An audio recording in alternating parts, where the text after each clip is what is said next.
Good morning, good afternoon, and good evening all. Bonjour et bienvenue. A very warm welcome back on behalf of MYT and AMP Events team. We are very much looking forward to supporting you with day 2 of the Alliance for Malaria Prevention's annual partners meeting. And so I'm now delighted to hand over to Joe to welcome you to the session. Thank you. Thanks, Debbie. I hope everyone can see me okay and hear me okay. But it's my pleasure to welcome everyone to day 2 of the AMP annual partners meeting. I think we have a really great theme for the day. It's all about new nets. So we're going to be talking about the next generation of ITNs. And yeah, so it should be a pretty interesting conversation. And I can't see this, there we go. There's the agenda. Perfect. So today, we're going to start off with actually some of the preliminary results from the new nets project pilot evaluations of the new project of the new nets. And so we're going to be hearing from our colleagues from Mozambique and later Burkina Faso, and they're going to talk about their experiences and some of the interim results from the piloted use of the new nets project.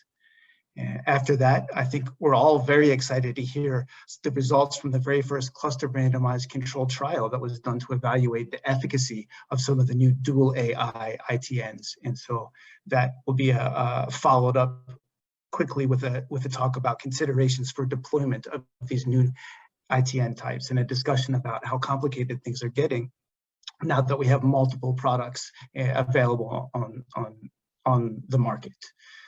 Then we're going to move into a discussion of crisis management post-ITN distribution. I think this is going to have some really interesting points about managing expectations and managing problems that arise during multi-product campaigns. And then, yeah, an experience specifically on that topic from Ghana, so distributing different types of nets from quantification to the end user in Ghana. And then finally, we'll have a discussion about quality, about the durability and quality of these ITNs and the ITN quality meeting, a summary of discussions and next steps. So I think that's kind of a lightning quick introduction to today's themes and topics. I do want to remind everyone that we would like to hear from you. And we are going to employ again the Menti, there we go, the Menti poll. So we're going to invite you to join the polls using the virtual tool Mentimeter. And if you are on a laptop, we do want to stress a lesson learned from yesterday that if you want to participate in the polls, it's better to do so from your mobile phone. So you can go to www.menti.com on your mobile phone and enter the code 48763963. I think they're going to drop that code in the chat as well. Or you can take a picture of the QR code with your mobile device and it should take you right to the appropriate poll.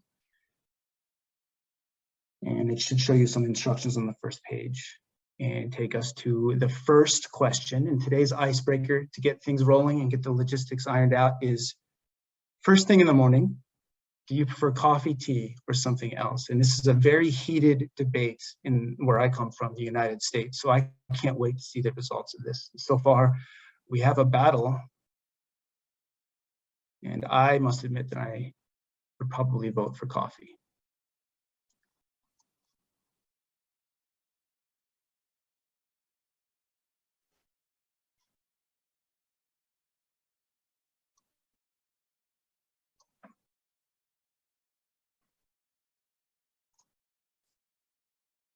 All right. Finally, somebody is healthy, takes a healthy option and drinks water. Wordle and tea. Oh, that's pretty good.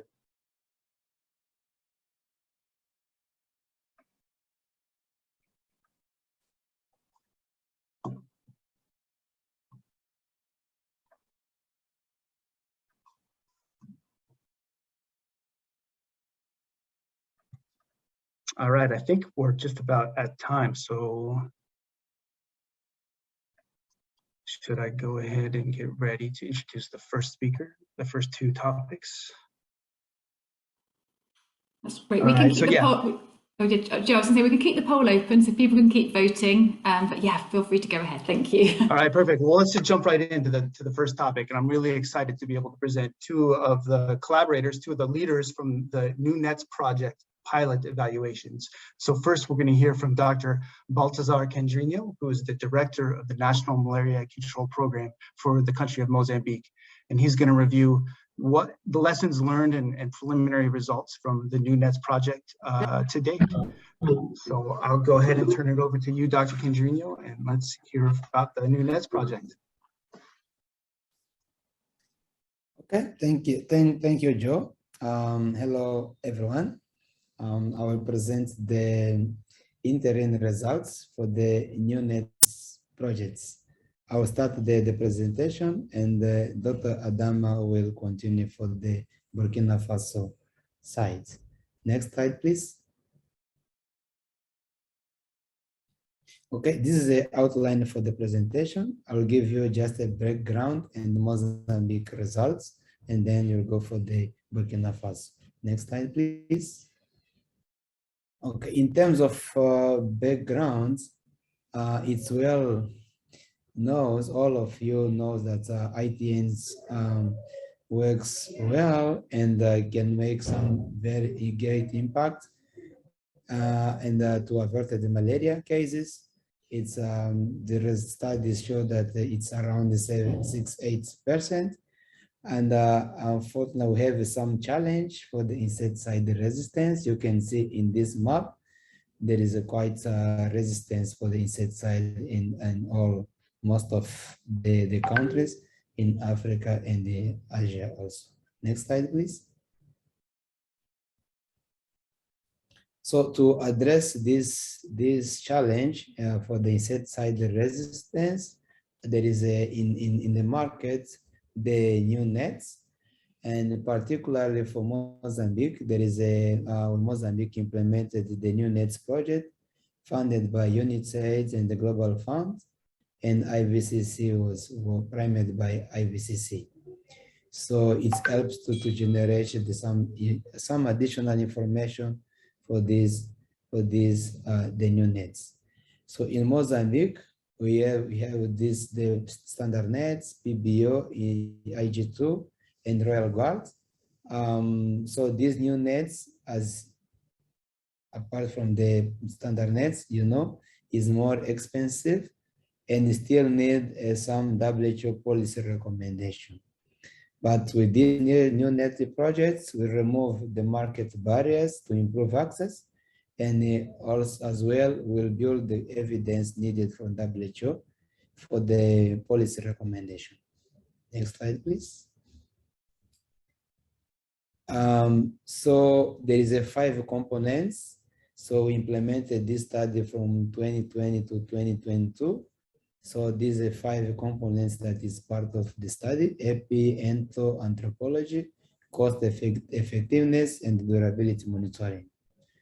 Next slide, please. Now I'll move to the Mozambique interim results. In Mozambique, we implemented, please, this study. Please, can you go back, please? We implemented the study as NMCP and the National Institute of Health and the Tropical Health and the PATS. Yes, next slide, please. Yes, in Mozambique, we implemented this study in two regions, in the northern part of Mozambique and the western parts. So I'll present the results divided by those two regions. So I'll start with the northern Mozambique. So you can see in the map, there is 3 provinces listed: Niassa, Nampula, and Zambezia. In these 3 provinces, we selected 1 district for each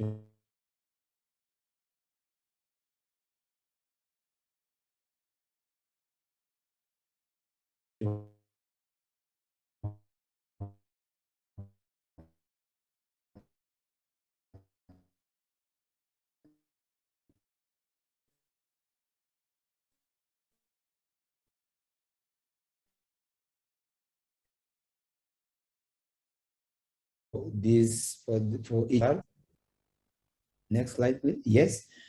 In terms of vector landscape, so we found a mix of Anopheles gambio and Funestos, and no obvious peaks in terms of hours for biting. So it was consistent through the night.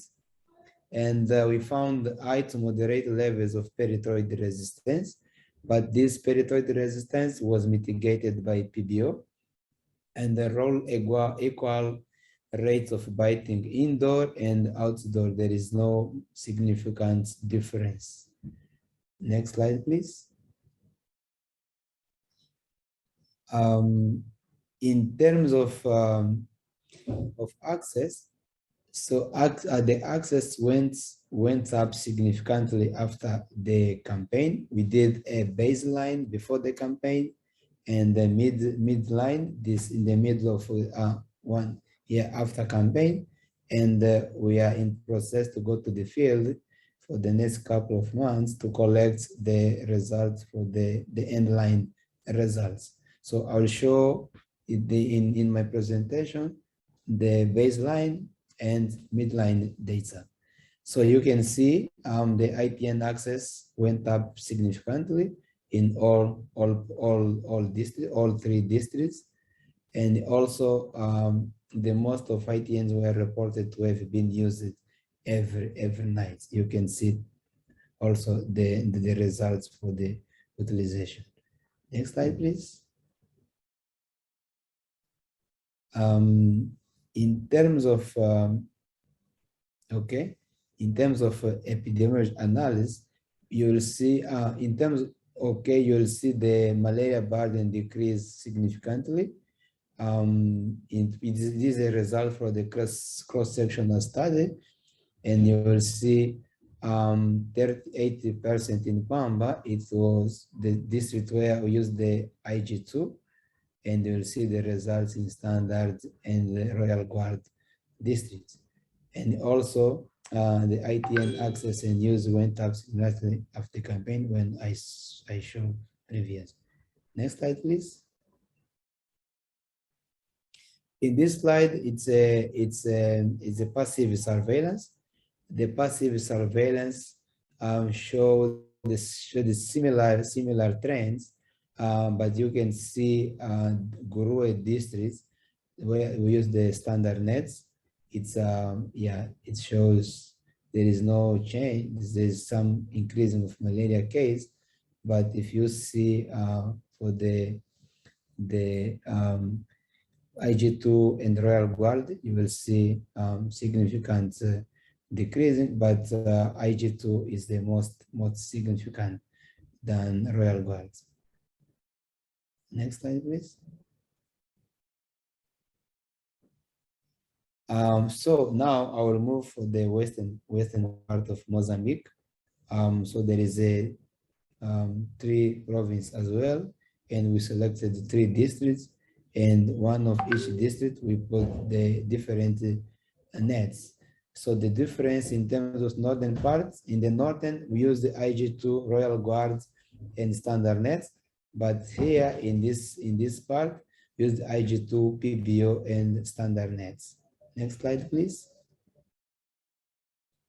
In terms of vector landscape, the result is the same. We found a mix of Anopheles gambia and the Funestos, no obvious peaks of hour of biting, and high to moderate levels of peritoid resistance, and the similar biting indoors and outdoors.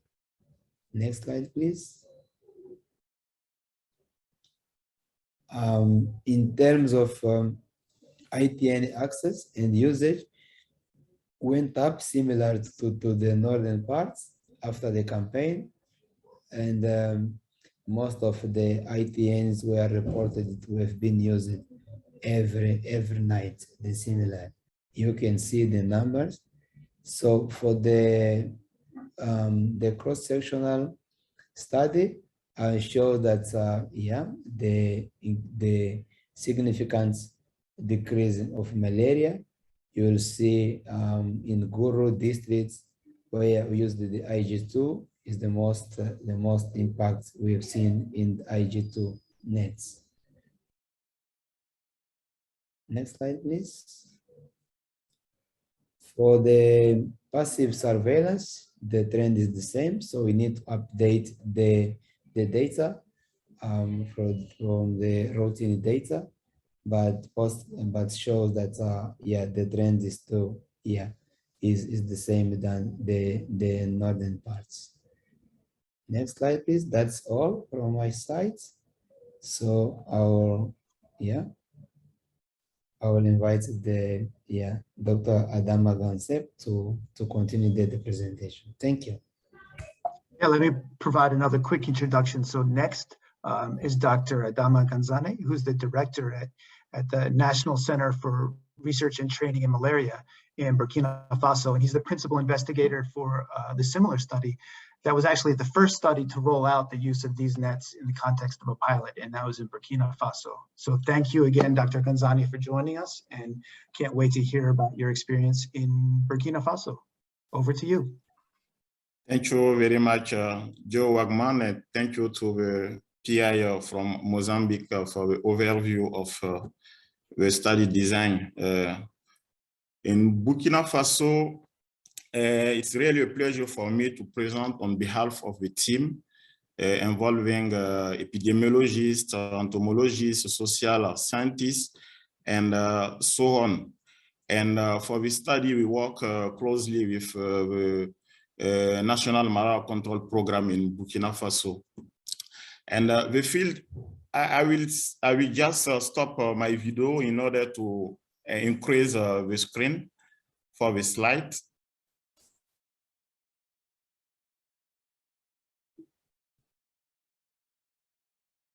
Okay, but it's still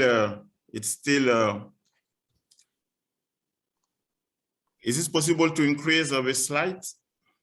Yes. Yes. Okay. Would you like to? It's fine. It's fine now. Thank you. It's fine. Okay. It's Yeah. fine. If you just say next slide, we can move it on for you. So you Okay. just say next. Okay. It's fine.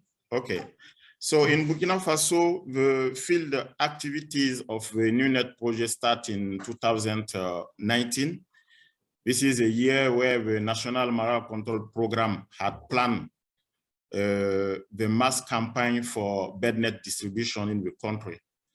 As you know, the study is still ongoing with field data collection until June, July 2020, which will coincide with the next campaign of net distribution in the country. And as described in previous slide by the PI from Mozambique, the project includes several components, epidemiological components, entomology, anthropo, cost effectiveness, and durability. And in Burkina Faso, the data which are still collected by CNRFP involve AP, entomo, and social and anthropo component. In Burkina Faso, we include 5 health districts which take part of the study.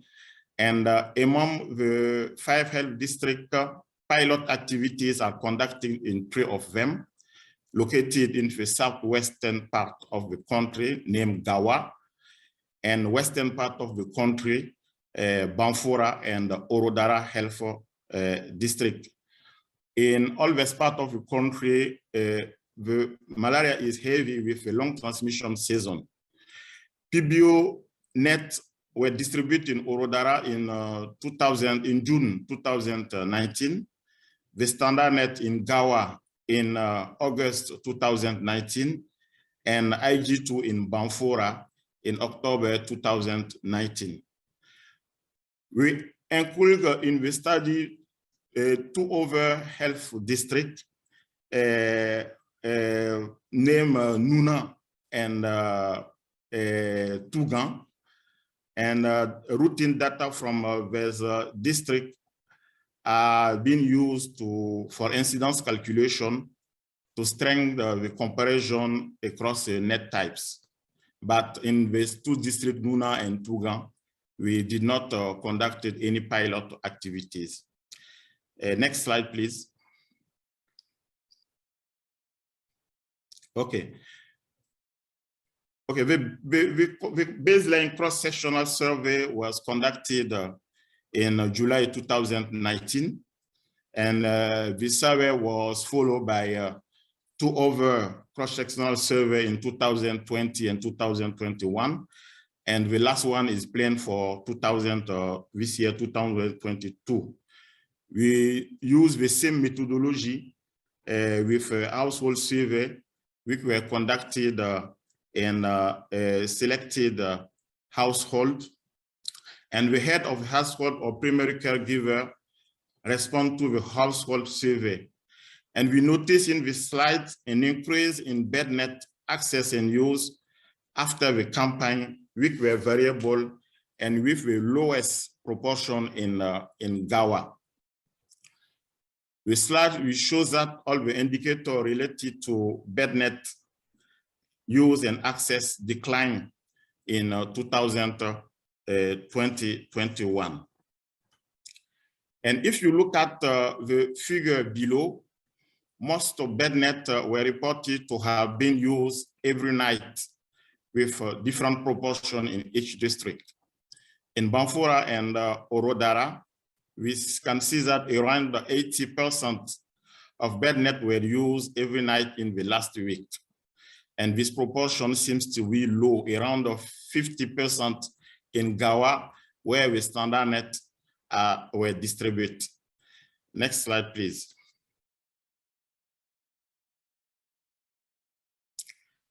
Regarding the table,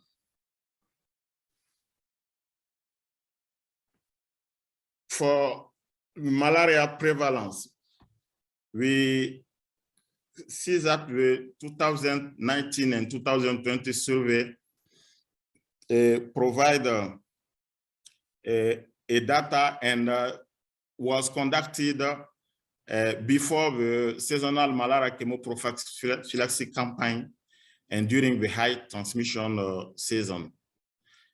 And in terms of methodology, a minimum of 190 households were selected in each district for this survey. And in each household, we randomly select a child less than 5 years for malaria testing using rapid diagnostic test. And we see that the highest prevalence was found in Gawa at the baseline.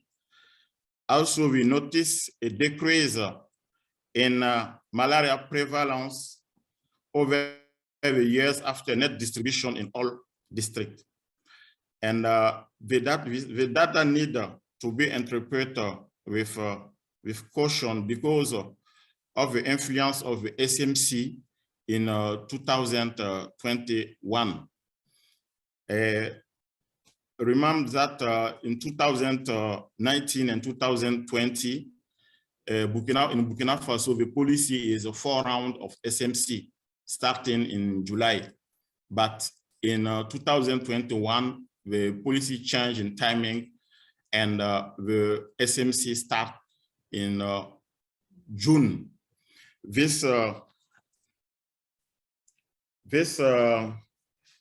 allow us to include in the 2021 children aged from 5 to 10 years in order to estimate the change in malaria prevalence without an impact of the SMC. You see that the BedNet distribution is associated with a decrease in malaria prevalence through year to around 74% in Gawa, where we have a standard net, 71% in Banfora, and 93% in Orodara. And as I say, the data in year 2 need really to be interpreted with caution because of the influence of SMC, seasonal malaria chemo prevention. The next slide, please. So in this slide, we see at the left the monthly malaria incidence rate per district calculated using the passive confirmed case, malaria case data from the health district. And as previews show, we aggregate data from two additional districts, from Tougan and from Nuna, with respectively with data from Banfora and Gawa. The data come from the routine. We extract the data from the National Health Repository in June 2021.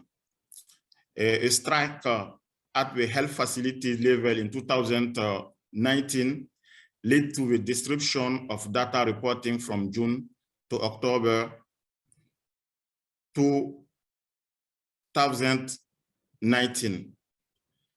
And when you look of the two figures, we see that we have two peaks of malaria in malaria during the transmission season before the distribution of BedNet in 2018. But in 2020, we have no peak visible in June, and only the peak of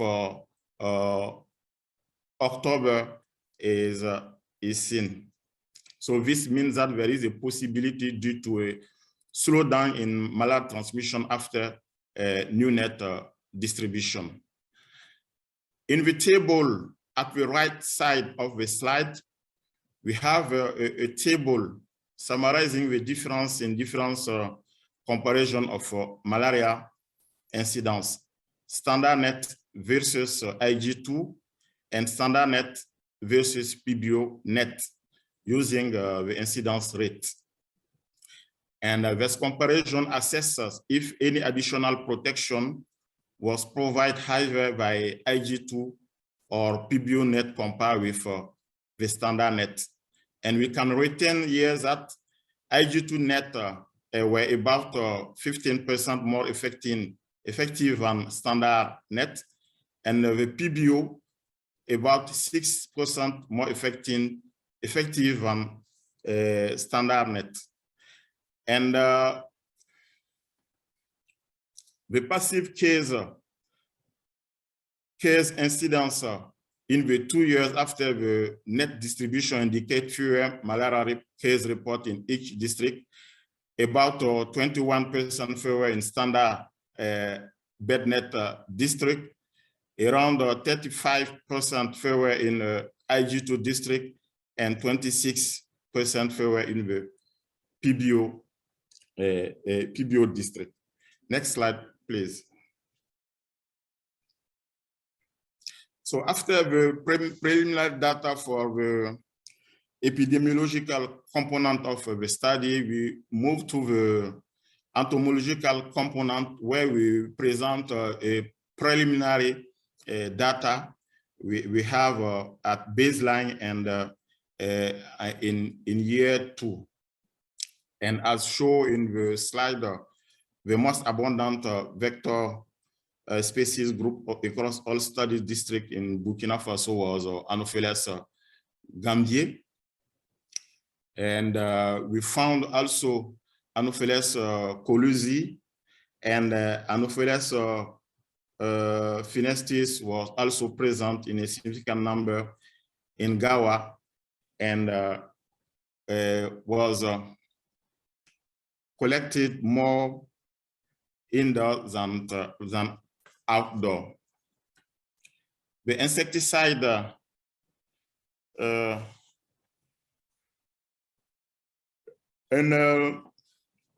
the data on the night biting patterns of Anopheles gambier show a slight preference for outdoor biting at baseline before the net distribution campaign, but this tendency was not consistent in year 1.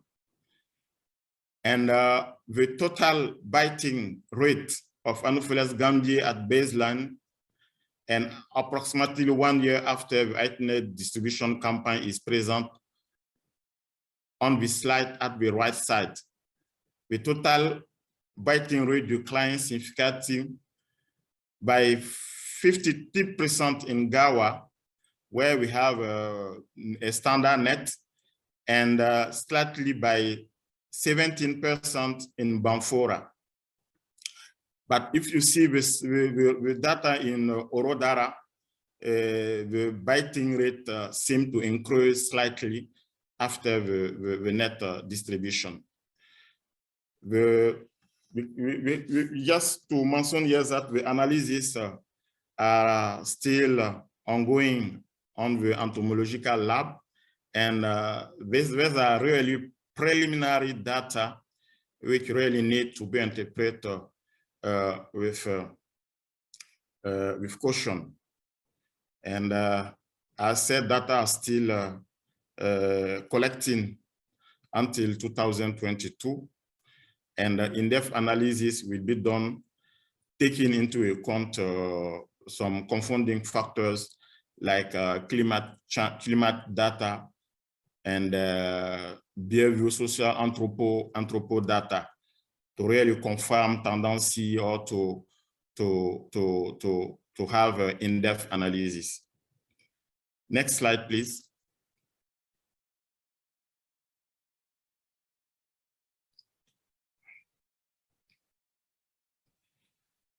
So the study faces some key issues in terms of variability and diversity in malaria transmission dynamics across and within the countries.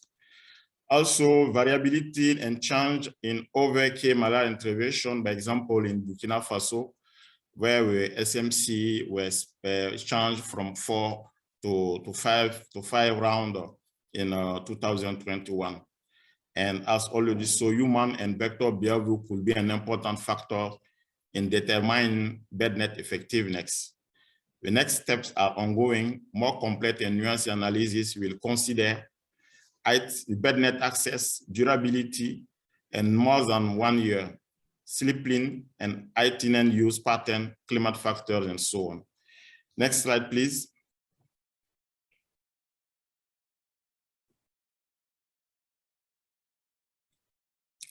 What should be the takeaway for this interim result? We can return that master bed net distribution are strongly associated with the increase of bed net use and decrease in malaria transmission regardless of type of bed net. In areas of moderate to high transmission with peritoneal-resistant vectors, the distribution of any of the new net types seems more effective at controlling malaria than campaign distribution standard peritoneal-only bed net, and may be less pronounced in West African setting with a complex resistance profile. The final result are pending, and it will be a really pleasure to let you know the conclusion of this important study for the control and elimination of malaria in Africa. Next slide, please. Thank you very much for your attention, and we are there for any question or comment regarding the preliminary finding of the study. Thank you very much. All right, so a very big thank you to Drs. Quindrinho and Gadzane for presenting those results from the New Nets project pilot evaluations, and also appreciate speaking about the challenges of the kind of pilot evaluation and all of the challenges, unexpected and expected that creep up, and all of the caveats that we have to keep in mind when we interpret the results. But for now, I think we're going to open it up to the question and answer session, and we've got some really great questions coming in. So please encourage all of the attendees to keep the questions coming. But the first question that we have is actually for Dr. Quindrinho, and their question from Miko, and he's asking, for the 2022-23 BedNet campaign, do you plan to distribute new ITN types again in the same areas? And are you going to try to expand the availability of new net types to other areas? Thank you. Yes, we expect to use the new type of nets for the next campaigns. So will the place where we use the standard nets, so for the next campaign, so we'll use the PBO nets. So we'll no longer use the standard nets for the campaigns. Thank you. And then a follow-on question for that, Dr. Quindrinho, it's a tough one, but the cost of the new ITNs, has that affected your quantification, and does that complicate the procurement of nets for the campaign? And does that create challenges in getting enough nets and reaching all the targeted households? Yes, create a challenge in the country. For example, for the next campaign, so we have to remove all capitals, provincial capitals. Okay, so there is a 11 to 9 in 9 provinces, so we'll not do the airline campaign in the capital province because of this, the price. In the beginning was quite easy to explain that, for different reasons, for the capital is quite difficult to carry out the nets, but also in some cases the incidence is very low, but we know that we'll have some political challenge because all districts wants to receive the nets. Over. Yeah, thanks for that. Another sort of honest discussion of some of the challenges involved with these multi-product campaigns. Thanks. A follow-up question for you, Dr. Ganzani from Ole. He notes that the use of nets in Gawa was low before and after the introduction of the nets, but you still observed a big drop in malaria prevalence and incidence. And he's just asking, what are some of the nuances that you use to compare those changes?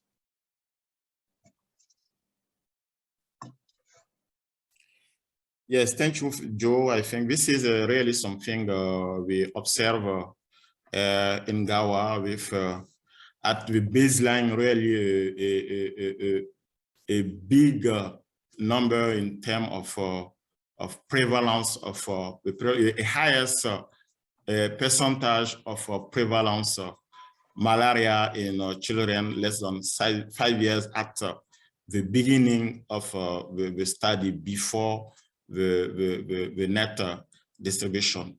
And when we went for the second year of cross-sectional surveys, the first year after the net distribution, we saw a decrease in terms of malaria prevalence among the same children, and associate with an increase of the coverage of bed net within in the population. So I think this is something really interesting to show that regardless the type of bed net, we can see a decrease in terms of prevalence and incidence if the coverage of bed net is good. This is what I can say regarding the data found in Gawa before and after the net distribution, even it's a standard net. Great, thank you so much. Another follow-up for you, Dr. Quindrinho, and the data shows that ITN access increased significantly immediately after the campaign, but tends to drop off quite quickly. And what are the plans that the NMCP in Mozambique uses for distribution of ITNs through continuous channels? And how do you try to keep that increase topped up? For the continuous distribution in Mozambique, we use the antenatal care consultation as our routine distribution. based on the results from the studies to show that we have at least 2.3 years, the interval between the campaigns for the access. So we reduce the period of the campaigns. So we move from 3 years campaign. Now we are in 2.5 years campaign. And we combine these 2.5 years with rotated distribution. Thank you. Great. And I think I'll ask the same question to you, Dr. Ghanzani. What are the strategies that are used in Burkina Faso to help keep BedNet access high during the off years from campaigns?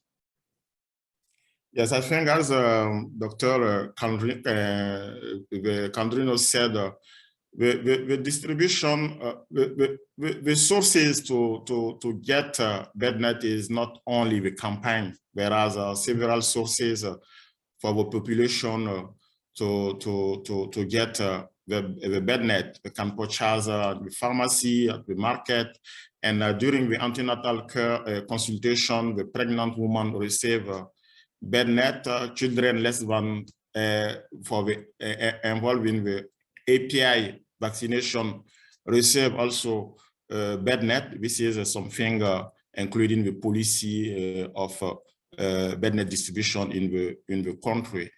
And I think the sensitization, the information provided by the health worker, by the National Malaria Control Program, the sensitization regarding the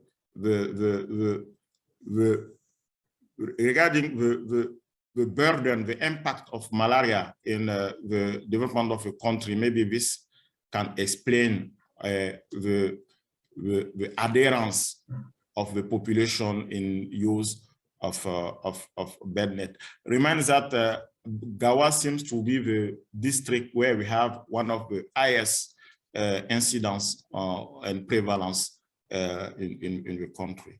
And if you look at the result in Orodara, where we have PBO and IG2 Banfora, it's maybe the Anthropo data will explain more these findings, but if you discuss with your population, they seem to really be confident with the BedNet distributed in Orodara, in Gawa, and Van in Gawa, in Orodara and Banfora Zan in Gawa.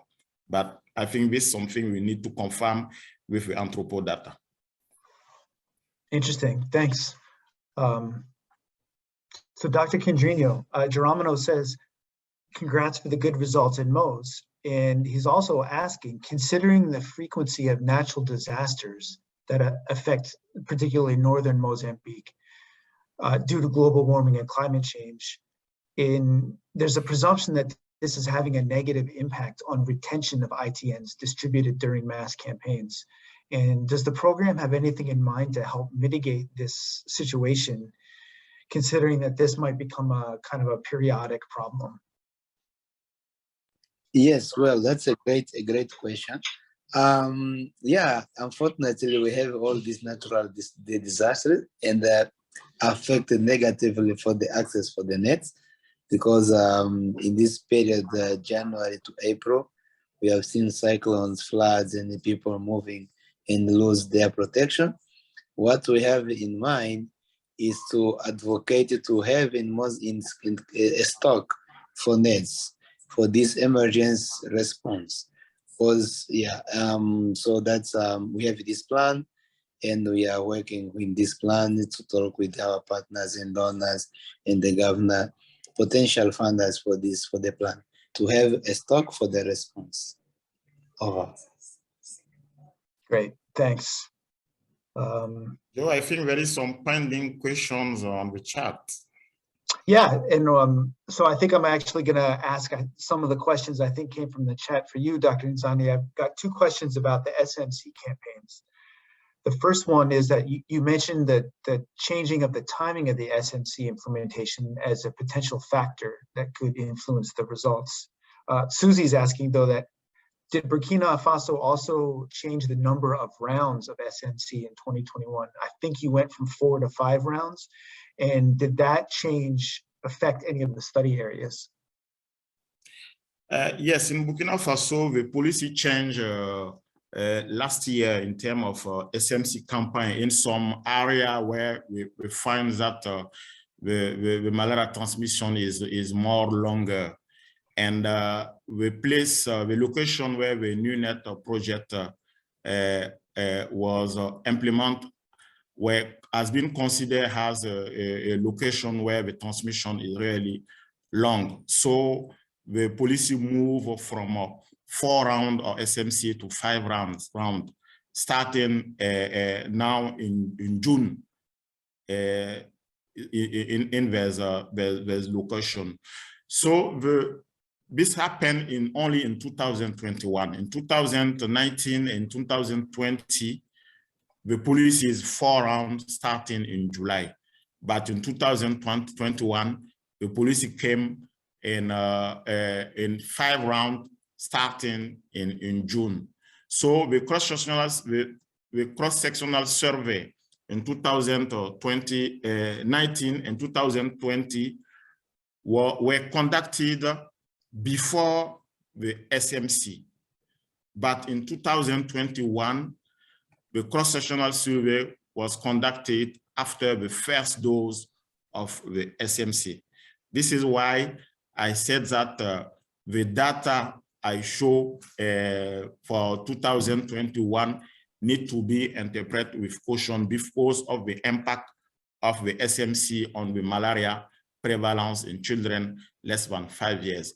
This is why we include only in 2021 and maybe in 2022, children aged from 5 to 10 years in order to mitigate this barrier and to be able to calculate with the model the prevalence in children less than 5 years without SMC. Yeah, that makes sense. And so a quick follow-up question. So can you confirm, I think that the BedNet campaign was in 2019, right? So that was a couple of years before. Okay. So back in 2019, though, was there any overlap between the mass BedNet distribution campaign and the SMC campaign? And do the logistics of doing both get complicated? Okay, I think this question should come to the National Malaria Control Program, who is really in charge of BedNet distribution and SMC and SMC campaign. I think for both campaign, we have a coordination team, and CNRFA is part of the coordination team for the BedNet distribution. And the health worker at the health facilities and the community health worker are associated with this campaign, and I think things are going well since we have both intervention in place in Burkina Faso. Great. So let me ask another question to Dr. Quindrinho. It's sort of related to that question. I'm just wondering if there were any extra complications to a multi-product campaign. How did the program deal with having multiple different products going to different provinces? And was there a perception, or was there any pushback or complications about distributing different net types in different areas? Well, this is the information for the different tips and different kind of nets is for the people that have knows very well what is that behind of the type of nets. For the majority of the population, is not, they can see the difference, but what we are doing is before the campaign. So we explain, we have a map, we explain. So what is the reason for these different types of nets? One reason was the province that we selected for these new generation nets. It was the province that we have seen to increase the incidence for the last two years. So we prioritize those provinces, and it was clear for all provinces. That's why we selected this province. For now, based on this, the results, so we are do the Connect new campaign, and we say that okay, now we're moving for all countries. There's the new generation net. We no longer use the standard net, but okay, we are still see the difference in terms for those two provinces that will use the IG2. It's because of the study that we need to keep the same kind of nets. I think we succeed very well. We don't see any complaint with the population about the difference, because it was just to generate the evidence, and after the evidence we have to do something. So that's what we have to do. Unfortunately, there is expensive, and we cannot deploy the nets in all districts. Over. Excellent. Thank you, thank you so much for that response. Another question to Dr. Ghanzani. There seems to be high ITN access and use in the districts where the IG2 and PBO nets were distributed, and it was much less in the standard nets, in the districts where standard nets were distributed. And do you have any thoughts on what was contributing to this? And could this have been a problem related to the implementation itself or the availability of ITNs? Yes, this is what I said previously. The coverage, the access, and the use seem to be really high in the district where we distribute the IG2 and the PBO net. In fact, the new generation net seems to be more acceptable, more convenient for the population. And we need really to have the Anthropo data, which really could explain more regarding the behavior of the population in terms of good acceptance for PBO or IG2 compared to the standard net. Great, thanks. We actually have quite a bit of time, and I think we may end up extending the first break a little bit. But before we get there, we would like to invite anybody who has an additional question to raise your hand using the raise hand function in Zoom.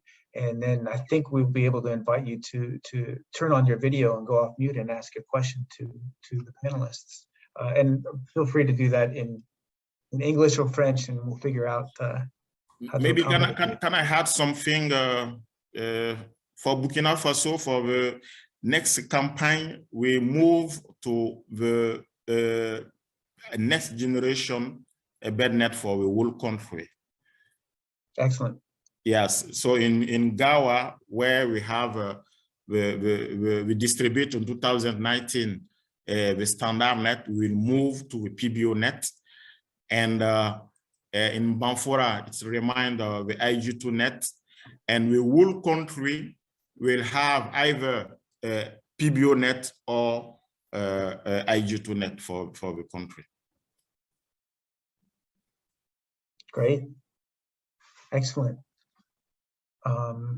Oh, I actually see that Marcy snuck in a question for me. I'm happy to entertain that, but there are also pilot evaluations ongoing in other partner countries, specifically Rwanda and Nigeria. The results are not quite as far along in those countries, but so far they seem to be similar. They're aligning pretty well with the other settings in Burkina Faso and Mozambique. I will say it's going to be a lot harder, I think, to interpret the results in Rwanda, because that is overall the lowest burden setting in which these nets have been evaluated as part of the new nets pilots.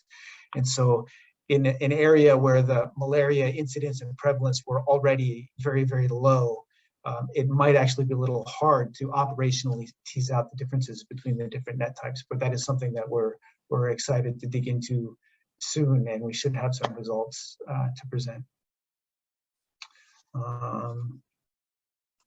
So I hope, Marcy, that answers your question without actually answering the question.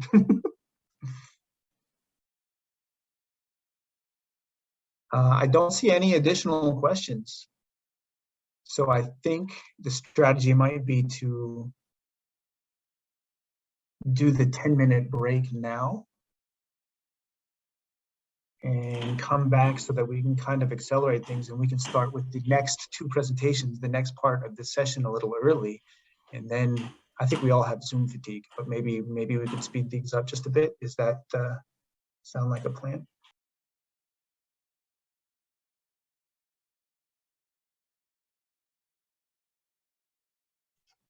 All right, welcome back to everybody, and we're thankful. I think that both Jacqueline and Nancy are on with their videos and ready to start about 10 minutes early. So Yes. Perfect.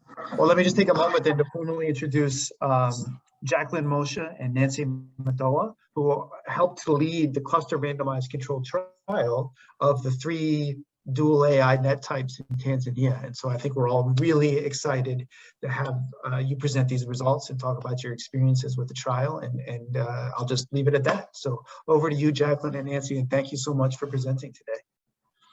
Well, thank you so much, Joe. I'm Jacqueline Moshe. I'll be co-presenting with Nancy Matoa on the effectiveness of 3 types of dual active ingredients treated nets compared to pyrethroid long-lasting nets against malaria in an era with pyrethroid mosquitoes. And so this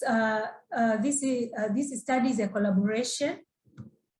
This study is a collaboration between the London School of Hygiene and Tropical Medicine, National Institute for Medical Research, University of Kilimanjaro Christian Medical University College, and University of Ottawa. So long-lasting treated nets have been the cornerstone of malaria control in sub-Saharan Africa and the rest of the world.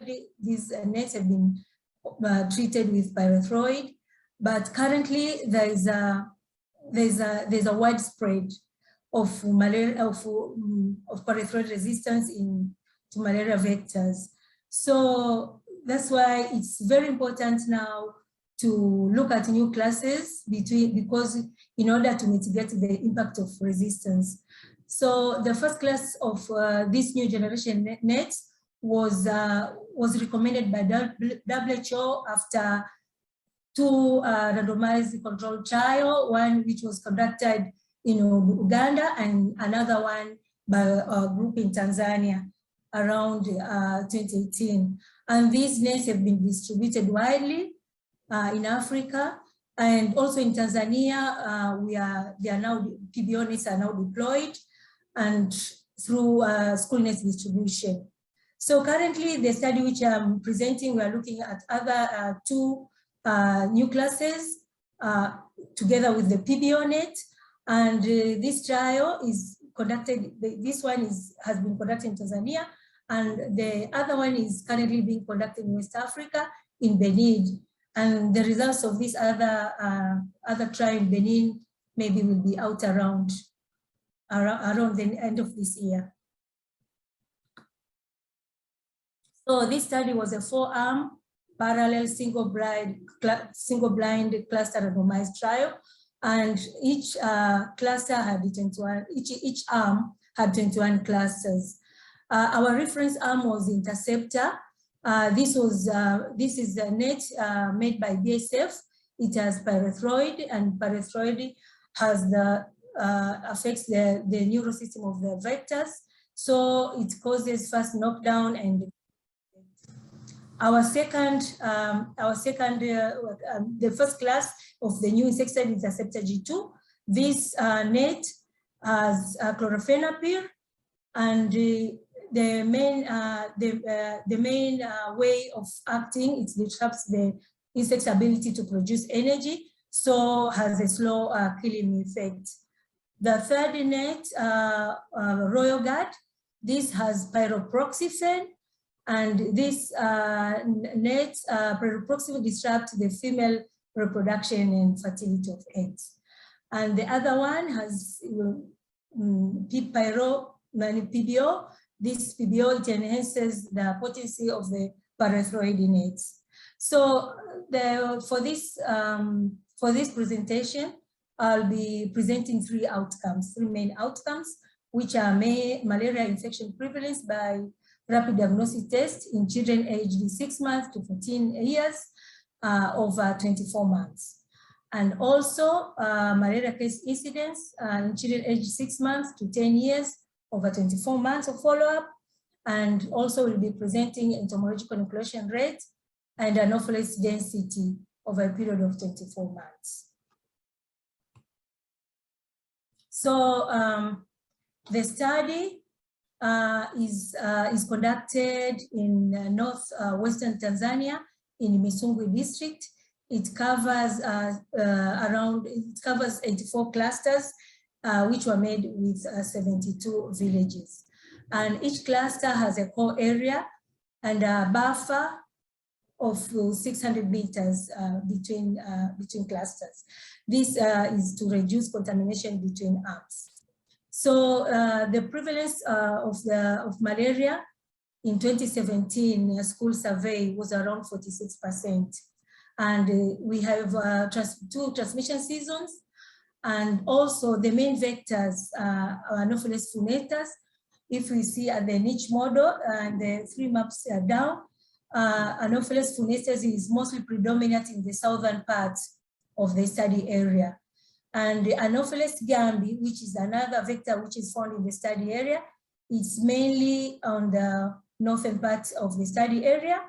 And also we have Anopheles arabiensis, which is scattered throughout the study area. And the study area also had evidence of resistance.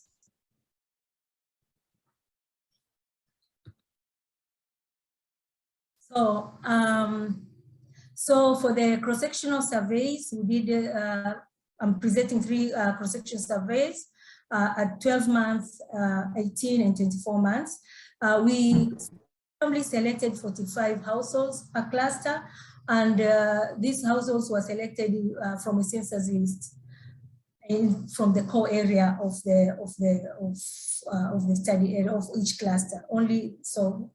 And in each household, we selected up to 2 children, and these children were tested for presence of malaria parasitemia using rapid diagnostic tests, anemia, and also we measure presence of fever.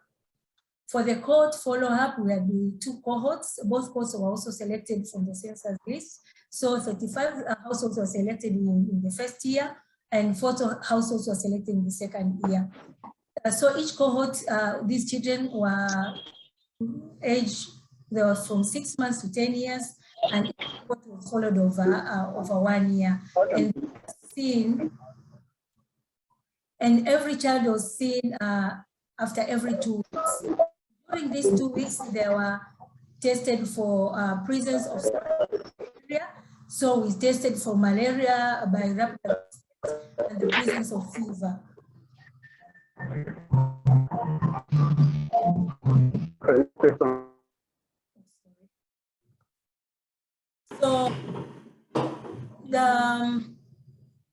So for in the baseline, all the baseline characteristics in the 4 arms were similar, except for the entomological inoculation rate and vector density was slightly elevated in the standard arm and the pyroproxifen arm.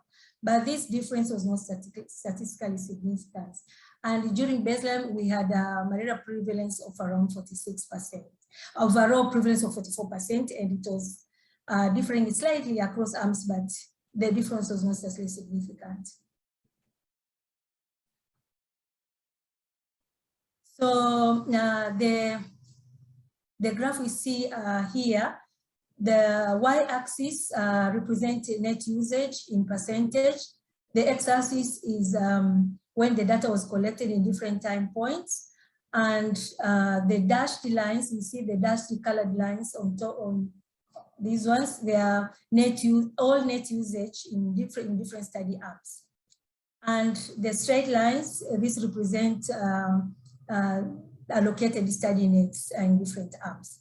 So we can see overall the net usage increased from 60% during baseline to 80%, to 80% after distribution. And this, the usage was maintained, the usage of all nets, regardless if it's study net or not, it was maintained around 79% throughout the study period. And this was consistent on all study arms. However, for the allocated study nets, usage decreased from the day they were distributed to over the time they were distributed.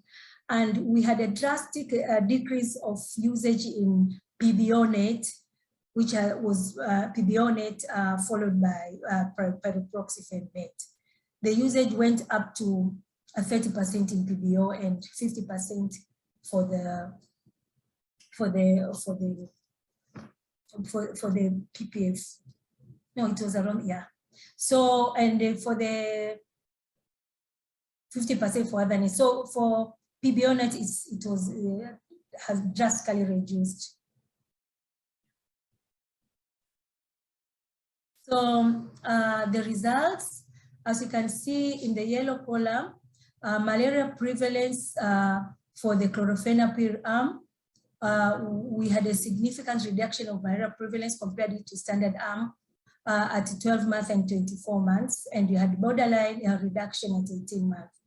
And for the PBO net, the reduction was observed only at 12 months, and no significant reduction was seen in other time points.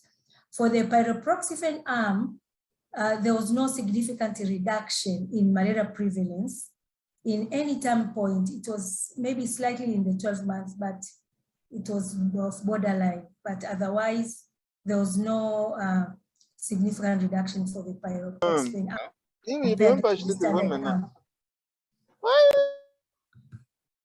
For the malaria case incident, we saw the same pattern with the chlorpheniramine arm compared to standard arm. There was a significant reduction, for overall 44% reduction in malaria prevalence in 2. And for PBO, the reduction was only seen, 47% was only 47% reduction was only observed in the first year. However, in the second year, there was no evidence of reduction of malaria cases. For the pyriproxyfen arm, there was no significant reduction in malaria incidence in any time period with pyriproxyfen. So I will let my colleague Nancy to continue presenting this presentation. Okay. Thank you very much, Jackie, and hello everyone. And I will just take you through the entomological component of the trial. So we conducted entomological surveillance in 8 randomly select household per classes. So we visited across all the 84 classes. And we visited at least 8 classes were visited every quarter, assuming that we could have 32 households as CDC light trap collections per year.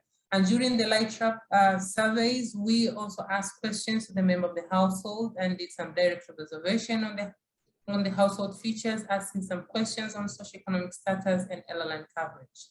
And all the mosquitoes that were collected were morphologically identified to species, and a subsample were tested for Plasmodium falciparum, sporozoite rate, and sibling species composition were also confirmed. We also conducted some intensity bioassay using the following the CDC bioassay guideline. And here we use the adult mosquito that were collected indoors. And we tested pyrethroids, both permethrin and alpha-cypermethrin. These are the insecticides that are found in our interventions. And we do expose to diagnostic doses and higher doses up to 10 times. And the exposure were done for 30 minutes. And we also did some exposure to chlorpheniramine. These were exposed for a longer period, 60 minutes, because it's a slow-acting insecticide. And we also did some synergist assays to measure if there is any, to indirectly measure any metabolic mediated resistance. And we also did some pyriproxine intensity barrier assay, and here we use freshly blood fed mosquitoes that were collected inside the houses where the intervention are deployed, and we exposed them for 1 hour, and all the mosquitoes that were exposed were held for 3 days for them to become gravid, and then we did some ovarian dissections to look at the morphological features of the eggs. And during the test, we also ran some bioassay on the susceptible colon, the extremal colon, as a positive control. So the figures below here is just a sketch of the morphological features of the eggs that were evaluated. So when we found the eggs that had stage 1 to 4, they were considered as sterile or infertile, and the eggs that were scored above stage 5, they were considered as insterile or they were fertile. So overall, we found that after the nets were distributed, there were overall reduction in vector density and entomological inoculation rate and indication of malaria transmissions in the arms that were deployed with bi-treated nets. So for example, in the chlorofenate arm, there were over 50% reduction in vector density and over 8% reduction in entomological inoculation rate over the 2 years of survey. And similarly, over in the arm that were deployed with the PBO net, we had over 40% reduction in vector density and over 40% reduction in entomological inoculation rate. And the arm that were deployed with the PPF or pyriproxine, we had some slight reduction in vector density and entomological inoculation rate. So in the table here, it represents the findings that were analyzed for the survey period. And you could see that in the arm that were allocated with the chlorofenate arm, we had significant reduction in both vector density and also the entomological inoculation rate. And this was retained in year 2 and in the same arm. And in the PBO arm, also we had significant reduction in vector density and also entomological inoculation rate, but it was not sustained in year 2. And there was some evidence in reduction of vector densities in the arm that were deployed with pyriproxine nets, but it was not significant across the survey period. So what is interesting that the main malaria vector, the Anopheles senescens, were reduced, significantly reduced. That means that the nets were most effective on the Anopheles senescens in year 1 and year 2 under the chlorofenate arm and the PBO arm, and there was some reduction in year 1 for the arm that were deployed with pyriproxine nets. We could not see any significant reduction in mosquito and Anopheles gamma-SL, of which the majority were Anopheles arabiensis across the intervention. We also observed there were some significant changes in vector species composition. You could see during baseline we had the light blue colored bars here represent Anopheles senescens, majority being Anopheles senescens SS. And during baseline we had a lot of senescens SS across the standard arm. But after the nets were distributed, we could see that the density were decreased, and the most effect was seen under the in the arms that were deployed with chlorofenate. Of course, we also observed some relative increase in Anopheles arabiensis after the nets were distributed. Overall, we had some pyrethroid resistance during baseline, and also this is including both permethrin and alpha-cypermethrin in both Nessus and Gambi. And we also did some KDR assay and we found that KDR was fixed in Anopheles gamma-SS, and there was some elevated levels of P46 enzymes that are inhibit or that are related to permethrin resistance, pyrethroid resistance. But after the nets were distributed, we observed some increase in pyrethroid resistance in the main vector of senescens across the arm, except in interceptor G2. So I cannot present all at the moment, all the resistance findings at the moment, but we, in average, we found that there were mortality between average mortality at 71.7% and 84% for at the higher dose for alpha-cypermethrin and permethrin. And of course, after we did the synergist assay, there was some increase in mortality. However, it was not full restored in all the arms, except in the interceptor G2.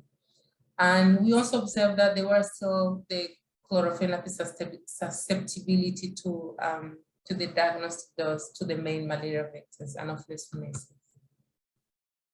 So with when we look at the pyriproxyfen resistance, we observed among the Kisumu tested, the susceptible colon, they were full, sterile, the impact of the pyriproxyfen on the sterility.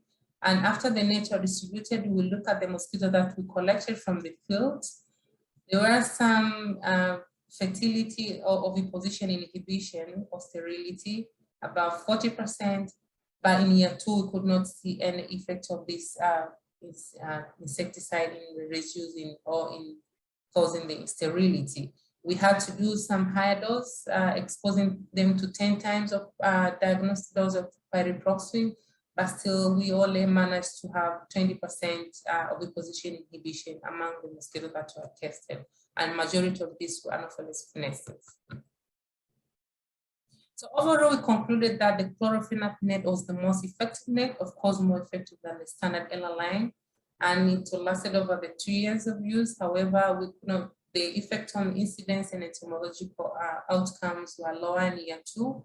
And among the reasons that could explain is the decrease in the nets, the durability, and also reduction in the insecticidal content in the nets.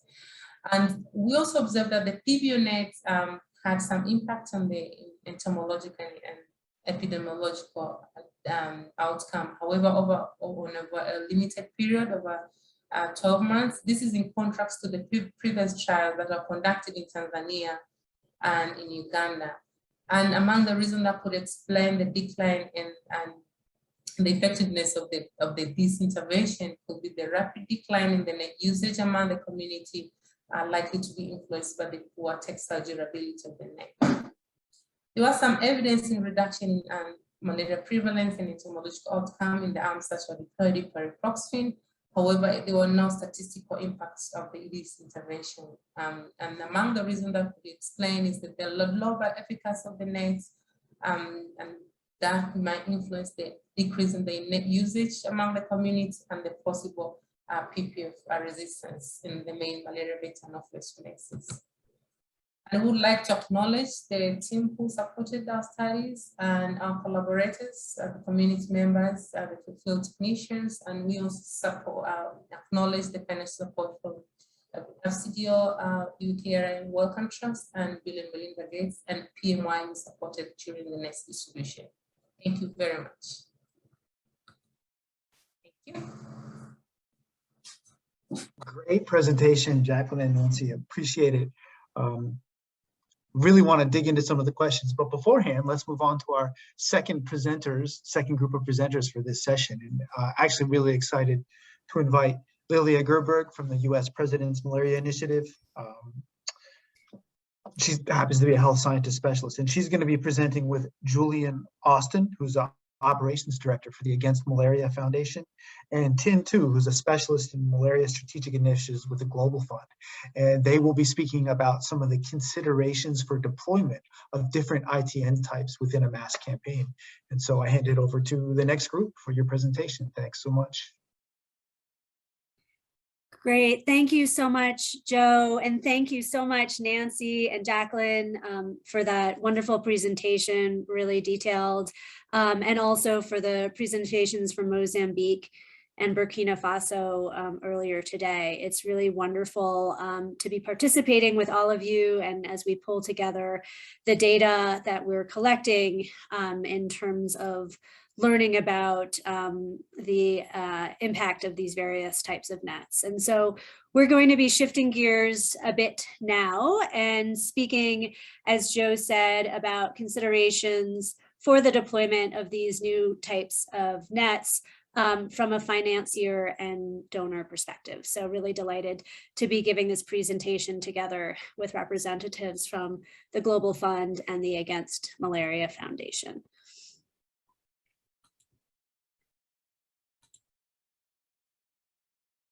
Right.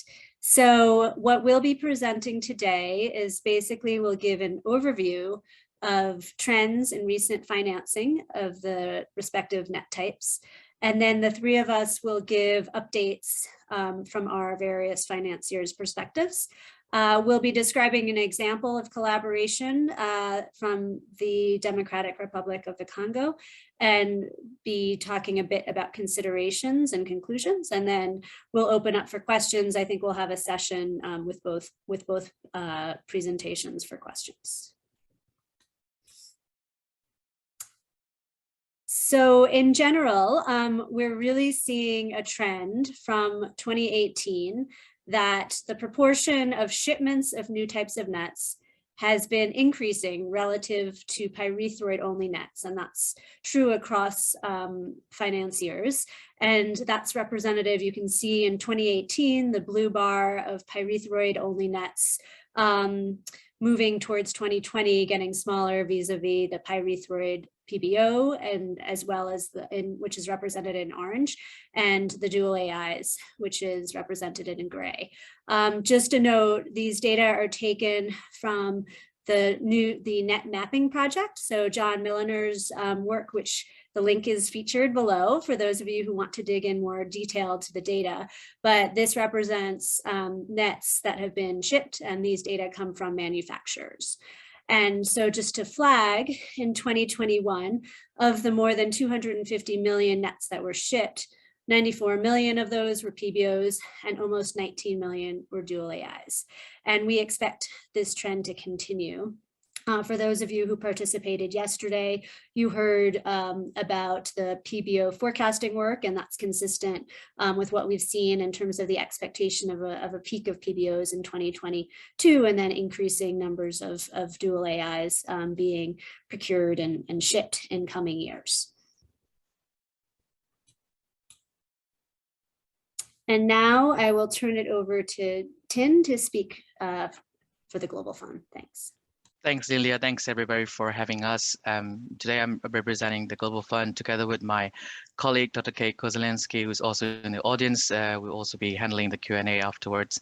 In terms of where things currently stand with what Global Fund has been funding for the ITN deployment, as you've seen, we are supporting 3 different types of nets, and the map on the right really showed the overview of what types of nets has been supported for financing in the Global Fund funded countries.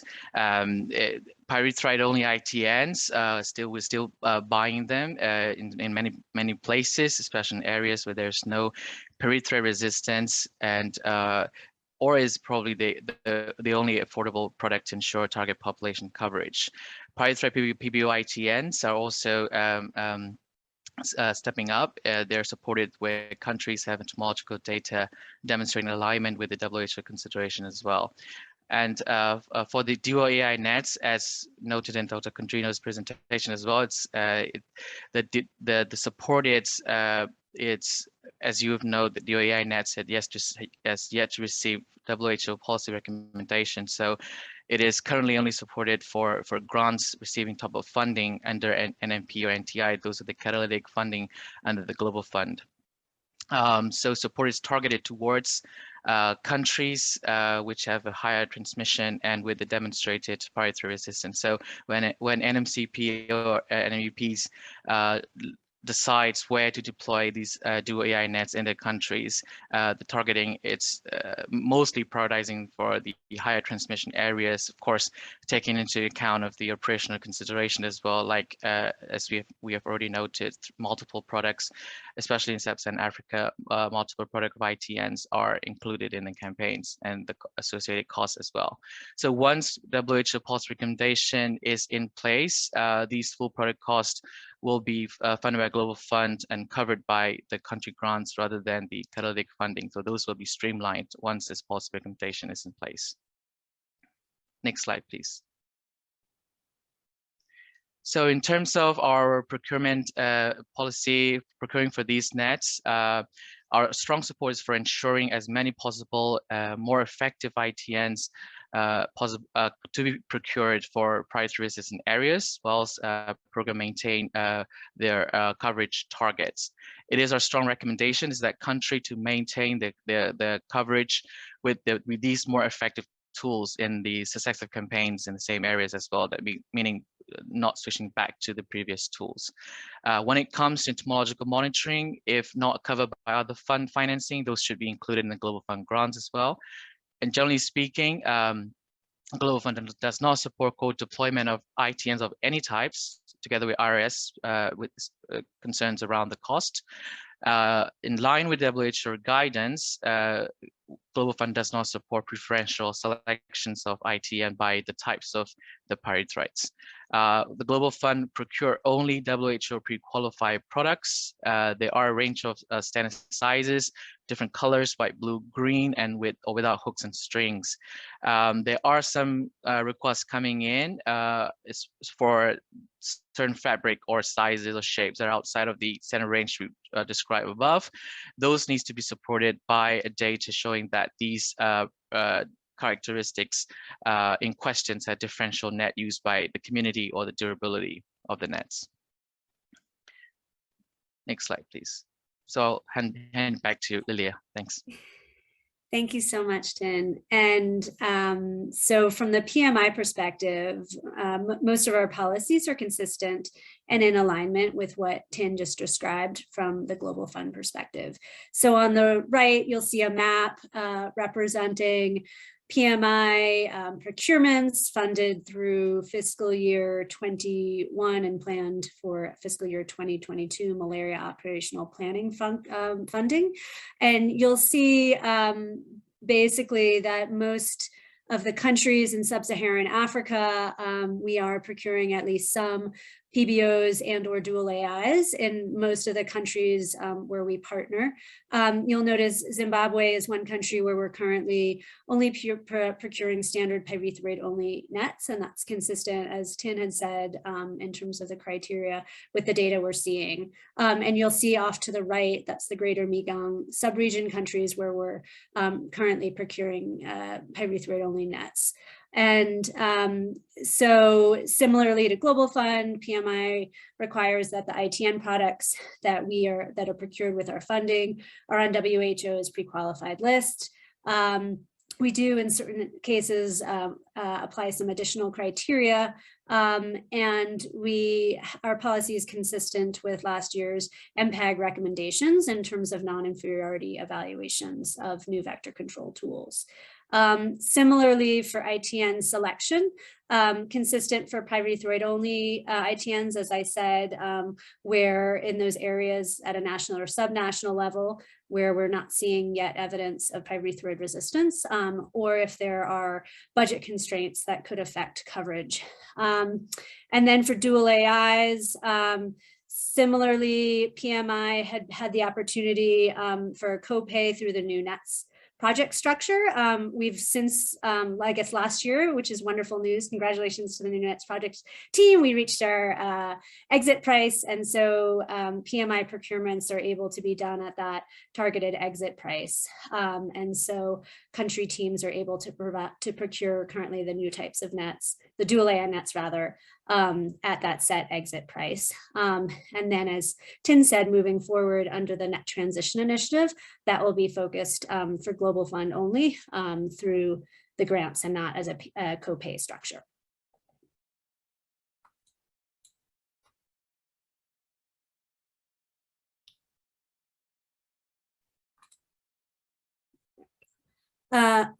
Similarly, and we're all here, you know, we've heard these wonderful presentations with data. We really use data to drive our decision making, and we prioritize entomological monitoring. This is a core investment across PMI partner countries.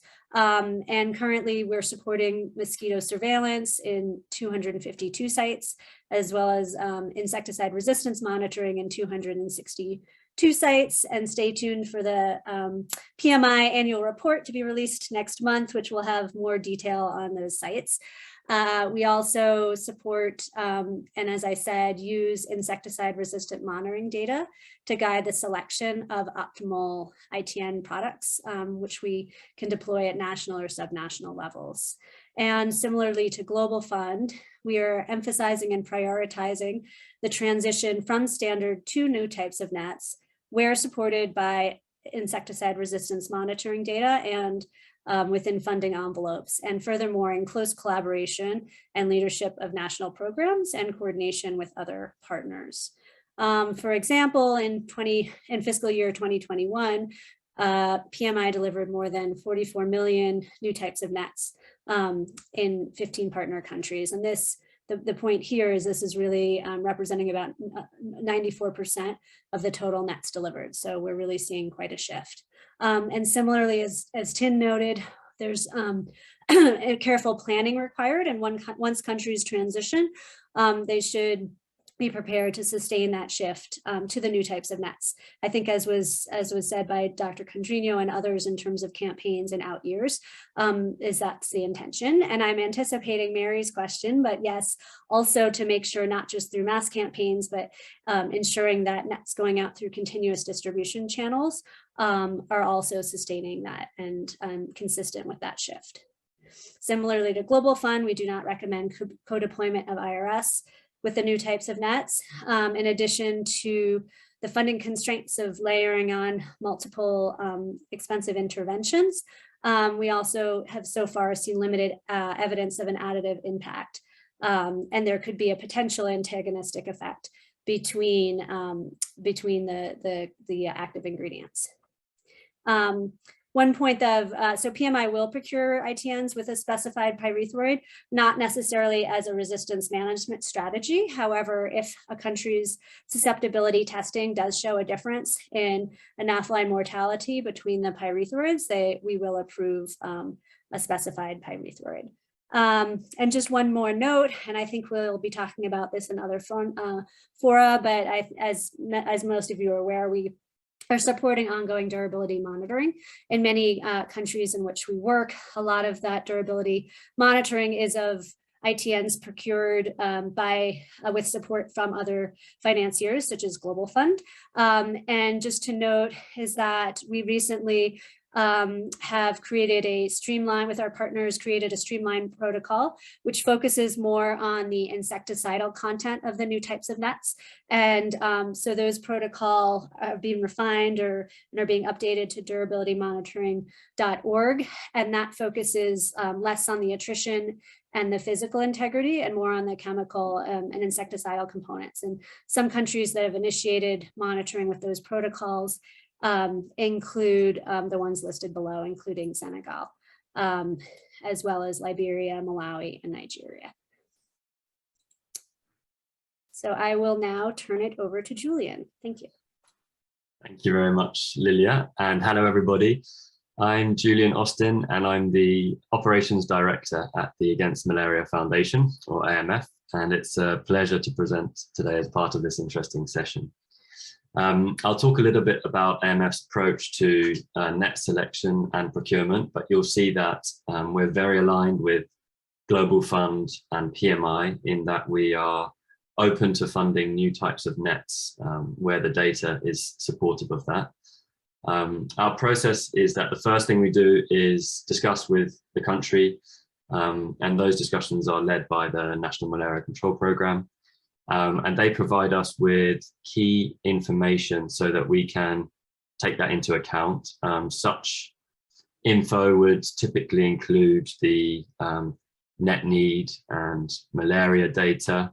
And within malaria data, this includes resistance data. And it's great to see the new results being presented today. And we're also really pleased that PMI often has a significant entomology program. It's extremely helpful for us in terms of informing our decisions. So then the next step is that we combine this malaria and resistance information with information received from net tenders on, for example, manufacturing capacity and net price.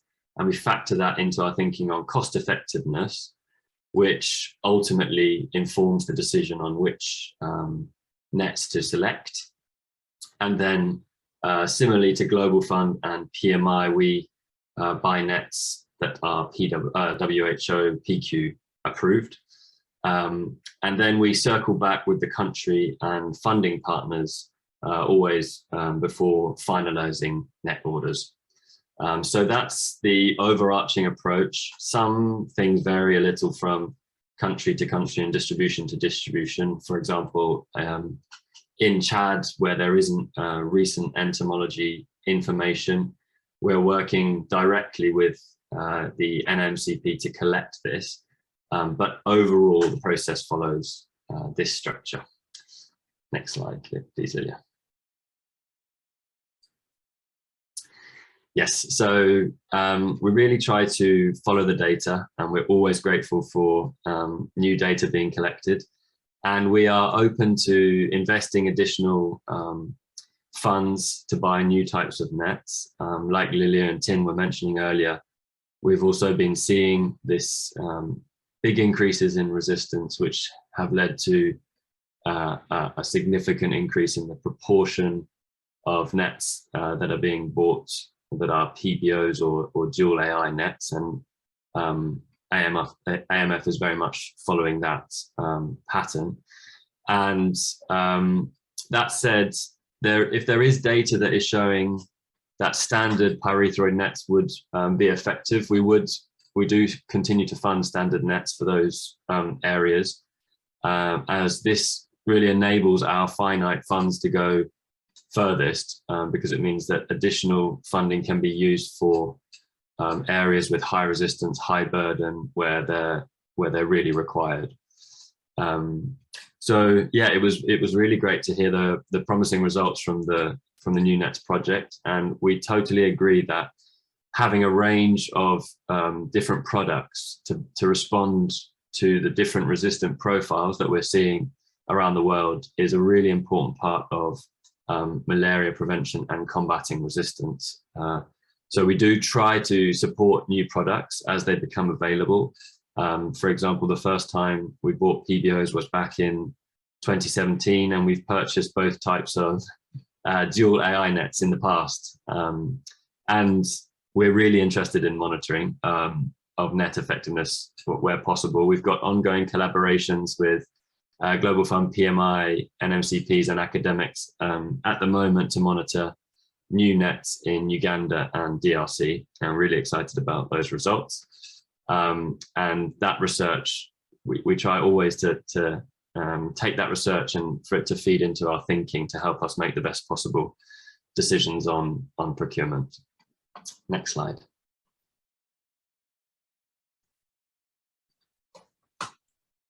Sorry, Julian, there's a bit of a lag. No worries. Thanks, There Lilia. we go. Great.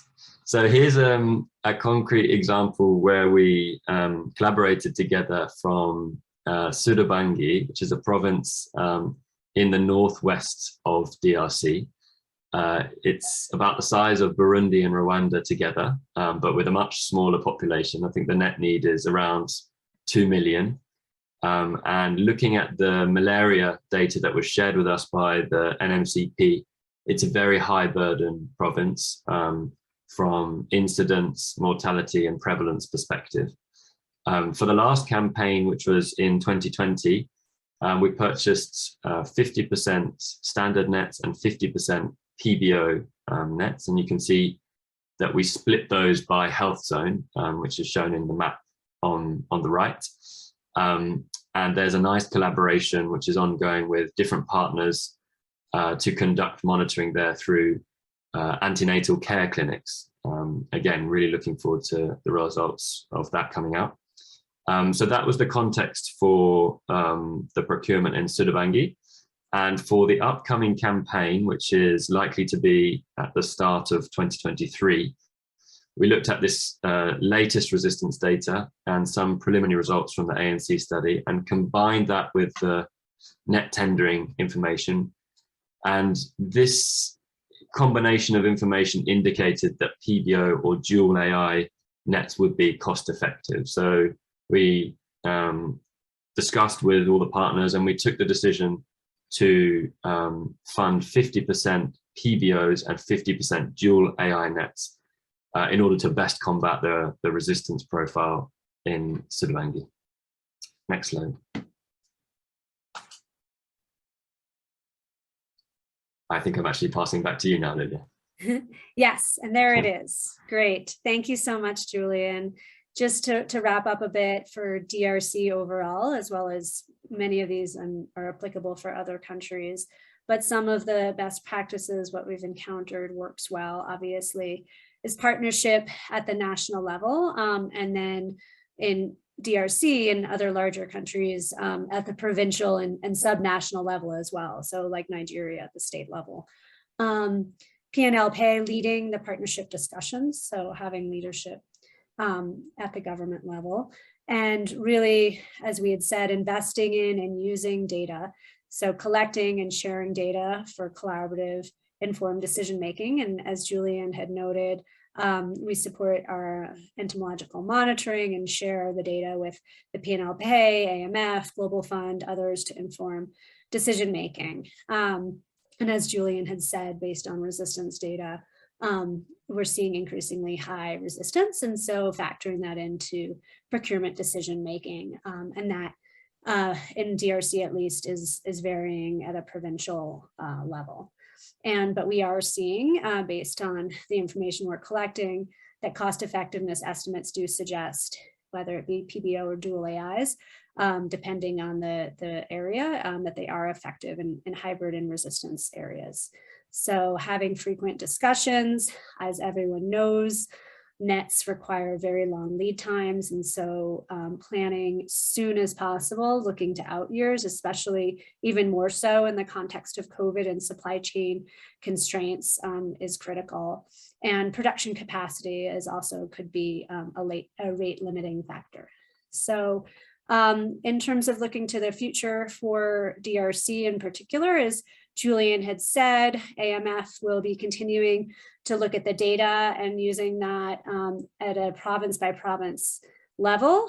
And so he just highlighted in the last slide that for the upcoming 23 campaign, looking at a combination of PBO and dual AIs. For PMI, we previously had been procuring all standard nets, and moving this past year, we did procure dual AIs in for Nord-Ubangi, where we're conducting durability monitoring, and looking ahead, we'll be increasingly procuring PBOs in various provinces. And for Global Fund, 100% PBO ITNs were procured for this year's campaigns, as well as routine nets, and contributing distribution costs for Global Fund and AMF finance nets currently and in the out years. And I think, Tin, if it advances, I will turn it over to you for this last slide. Thank you. Thanks so much, Lilia and Julian, and we apologize for a little bit of overshoot of time. So we have heard all the updates, and I think hopefully the last slide will frame the important discussion for the important questions we like to address. So this really is the perspective of the not just Global Fund as well as for the PMI and EMF as well, around the challenges that we are observing when we're working together with NMCPs and deploying these and selecting these ITNs. Now that we have different types of ITN products, the increasing options also come with the different price tags as well. So it's really important to have a good understanding and information on the relative cost effectiveness, both within vector control, ITN versus different type of ITN versus IRS, and even beyond that from like SMC or even malaria vaccine. So it's really important to have good evaluation work is planned and more likely needed now more than ever. And when we have one cost effectiveness data and try to extrapolate in other different and diverse settings will also be it looks like a challenge. And now that parity PBO and dual AI price points are quite becoming similar, and how they will affect to thinking of cost effectiveness within their own settings. Another question is around durability. Differences in physical and chemical durability might affect the coverage and relative cost effectiveness, and also the implications on the budget as well. Prioritizing within a limited budget, and how best to balance the coverage with the cost, with the choice of the most effective tools.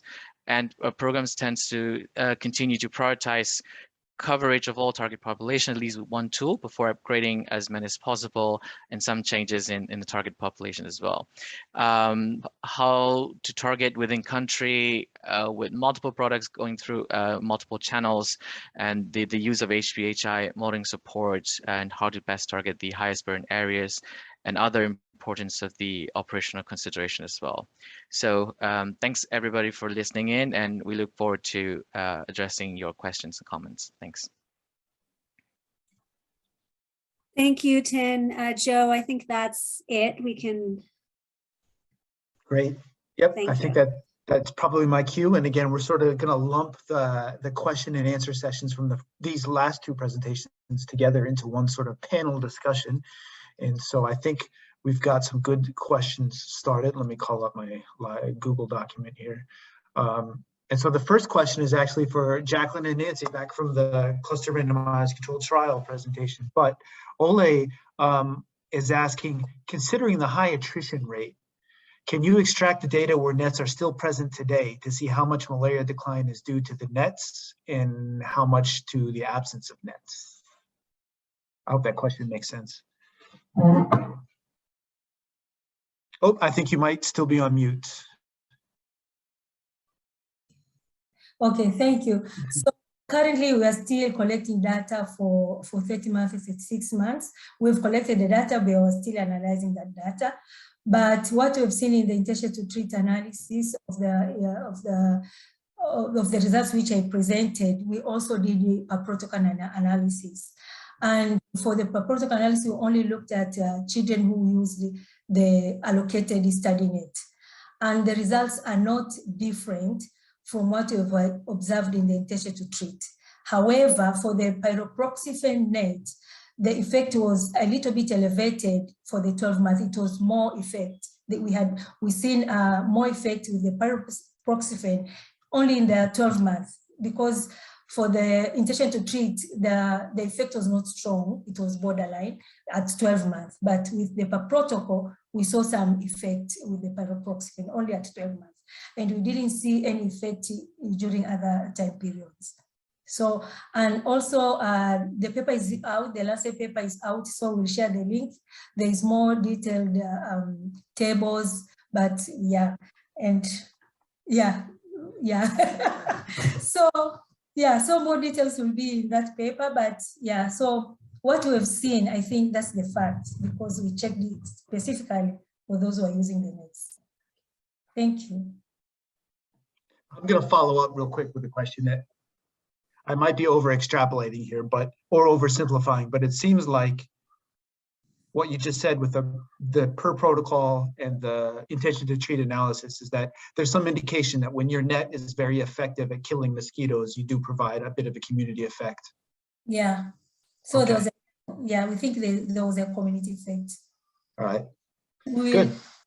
So you see the effect of a longer time, 3 years. So we are still analyzing the 3rd-year data, so we'll share later. Excellent.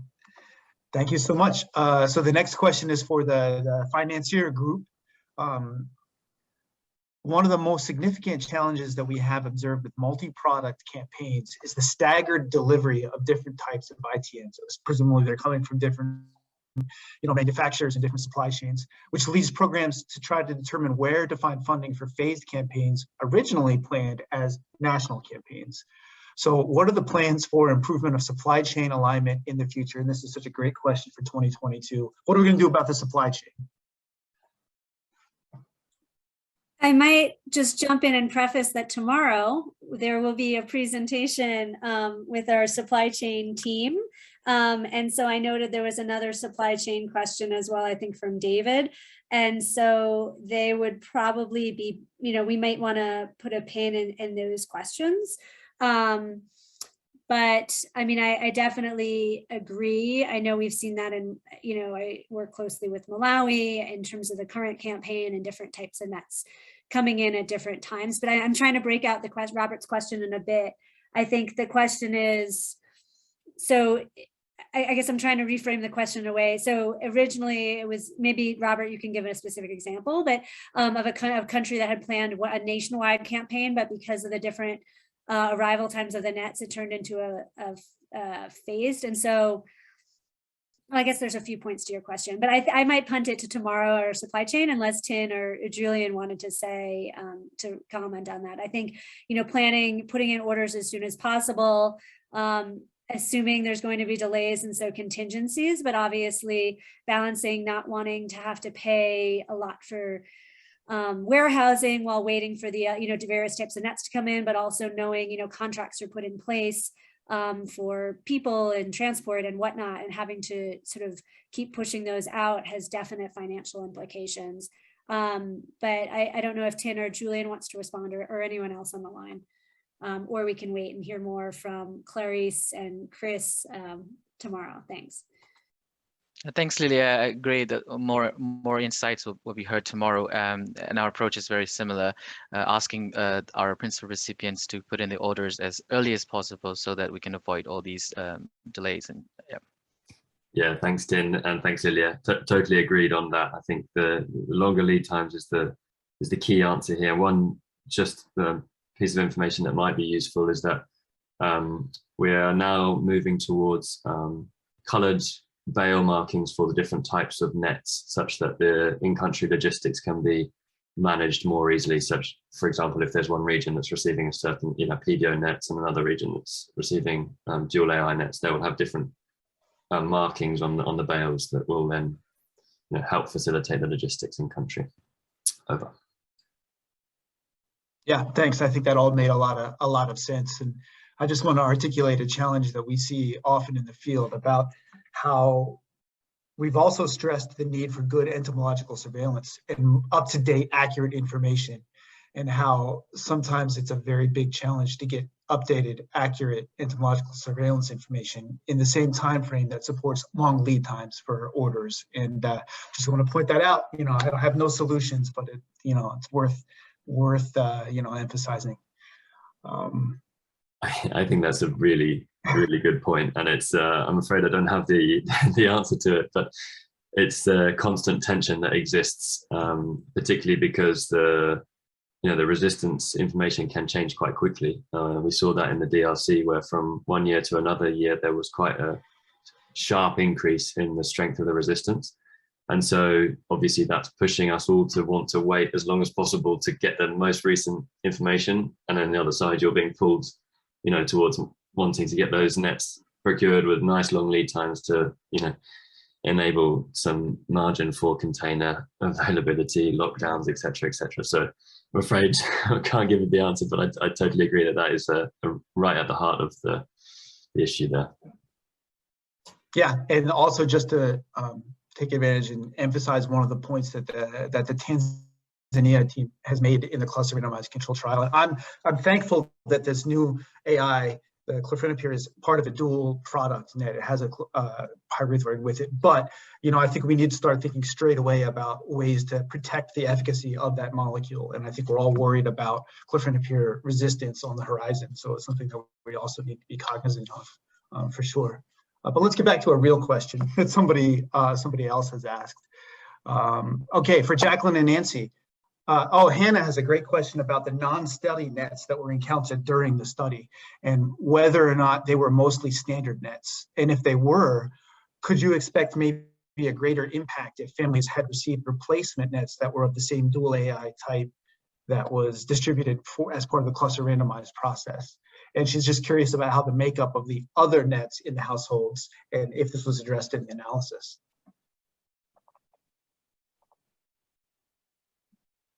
I think you got bit by the mute button again. Sorry. Okay, the other nets which were there was before we started the study, there was school net distribution which was ongoing, and they distributed Olisate plus nets. The PBO nets. So when we distributed, we asked, there was a campaign, hang up campaign, where we told the household members to remove all the nets which they were having. I think we should have just took them out. But another channel of these nets was permanent net and Olisate, and these have been distributed through antenatal clinics. So this was, if we knew that we could, that was, I think has diluted some effect which we would have observed in, of these results. So I think if we do other studies, we should consider all those other channels of distribution. Yeah. Great, thanks. So it might be a slight underestimate. Yeah. Cool. Okay, another question for the second group, the financiers, from Ketty. I think I understand the question, but it reads, considering the high malaria burdens in most catchment areas will require co-deployment. I think that means co-deployment of different products to rapidly scale down the burden. And what considerations are there for countries to co-deploy? Maybe the questioner could clarify which tools she referring to for co-deployment. Ketty, if you have access to the chat box, or go ahead and unmute yourself. Are we talking about co-deployment of different ITN types or co-deployment of different strategies?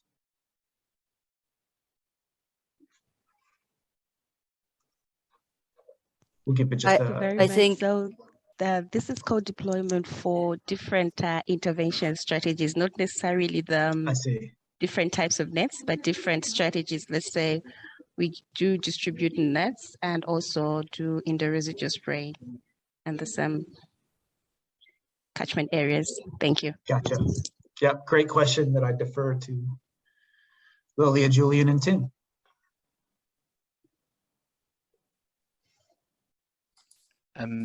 If I could go first, probably I would assume the questions around IT and IRS co-deployment, and as noted earlier, our position has been not supporting the co-deployment in the same area because of the concerns around the cost. But of course, there are some exceptional circumstances. But when countries are thinking about these co-deployment, our suggestion is to think about whether the either one of the IT and IRS within universally covered for the all at-risk population within the available budget, as well as the other priority like case managements are well assured. The accessibility are there, as well as the part of the national plan. They think this is a good strategy for them to address the insecticide resistance. So these are the kind of considerations we would look into when country thinks these co-deployment with IT and IRS as an appropriate strategy to drive down transmission. Thanks, and I think you had also, Ketty, mentioned other interventions. So we had talked a bit about SMC previously. I know, in some countries, in terms of malaria vaccine rollout, where there are the pilots currently in Ghana, Kenya, and Malawi, and looking ahead. And I think that's where it's so important for, national malaria programs to be taking such leadership, not just on the vector control side, but with case management and others, and having that malaria strategic plan that, and obviously the surveillance and the data, to sort of, it's so hard, as all of you know, to tease out which intervention is having the impact in terms of reduction in cases, but really having that overall plan and needing to balance the competing, unfortunately, demands for resources, but figuring out for that country in terms of knowing about uptake and knowing about the various profiles. And I think we'll talk later about stratification and whatnot, but I think, having that holistic plan is so important, in how the vector control, which does have currently ITNs and IRS and maybe additional tools in the near future, fits in with the other interventions within the overall plan. Over. Say nothing to add to that. Totally agree with Tim and Lilia. Great.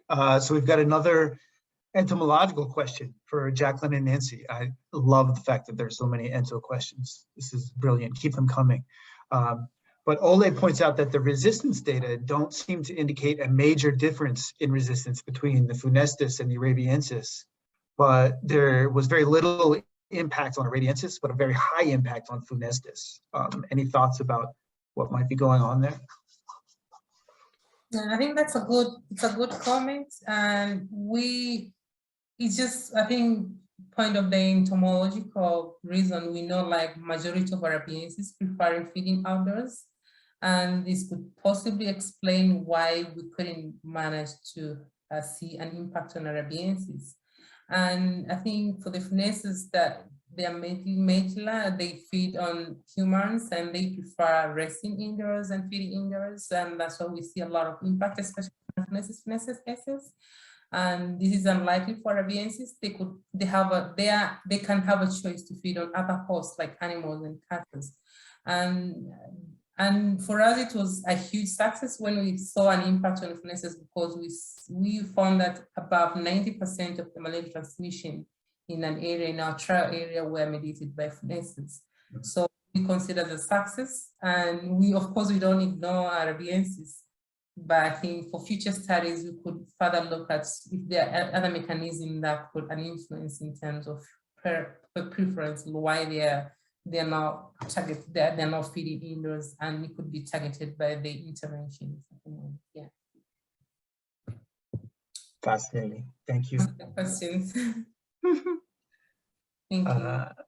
I think the next question is in French, so we'll get a little bit of support quickly. Deb? Okay, no problem. So yes, we've got a question in French. So if you haven't selected the English booth, please do make sure you've done that now. So I'm going to read it out in French. It comes from Dr. Cocrassé. So des paysans des résistances quasi généralisées. So we see basically widespread, the generalized resistance in some area. What the financier envisage? What kind of funding could face this widespread generalized resistance in certain areas that we see in certain areas? And that question was for Lilia, Tin and Julian as well. So if I heard the translation correctly, it was what funding is available to face the widespread resistance we're seeing? Is that correct? Yeah, I would say that's a good translation, Lilia. I mean, it's an excellent question. I think, we could pose back to the group as well. What else do you all think is needed? I think, as we had said, we're investing in monitoring, we're supporting deployment of new tools where we're seeing that resistance. We're working with partners and collaborating and definitely supporting in various ways research and development of new tools. We have through USAID, at least through IVCC, we support other sort of upstream research and development. We do look forward to new types of tools coming and becoming available to battle that resistance. I don't know if Tin or Julian have other thoughts, but really welcome maybe if you wanted to put in the chat of what else do you think can be done that from a financier's, what's the ask, I guess, beyond research, looking into new tools, monitoring what we have, supporting the deployment and monitoring of new tools as they come out. And I think also, the SBC was mentioned in some areas in terms of supporting people and uptaking tools that might be different from what they're used to, so that, the tools are only as good as they're used. But really welcome thoughts in the chat, and maybe if Tin or Julian wanted to add on to that response. Thanks. Or anyone else on the line. Thanks, Lilia. I echo your question posed to the group, and it would be really interested to know from there as well. Maybe I will just reiterate the New Nets project and Nets Transition Initiative is a good example of the collaborative partnership to address the resistance issues. And there are a lot of work that went into the monitoring, the researching, the evidence-based development, and to the procurement, etc. So I think I will just say it's a good example of type of the solutions that might be useful. Yeah, but we'll look forward to hear from the group as well. Yeah, I agree. I'm really looking forward to hearing ideas because definitely don't claim to have the answers here. But I think one thing I would just add to that is that I think, like Lilia said, having as many different products available and fostering a lot of competition amongst the net manufacturers, such that we've got this vibrant sort of industry, can really help also to drive the prices down, which mean that then the additional investment for these new tools is low, and we saw that through the New Nets project. And that's one thing that can at least alleviate some pressure on budgets. Great, thanks a lot. Let's switch back to a question for Jacqueline and Nancy, and this one's from Tom. I think this is Tom McLean. Hey, Tom. He's asking, do you have any indication of changes to the age profile of the mosquitoes in those areas where you didn't notice a decrease in overall abundance of mosquitoes? That's a good question. So during the trial, we were really keen to look at the parity rates. That's one way of measuring their age structures or their longevity. And we observed that it was difficult to get, because to be able to do that, you need to catch a fresh live mosquito and dissect.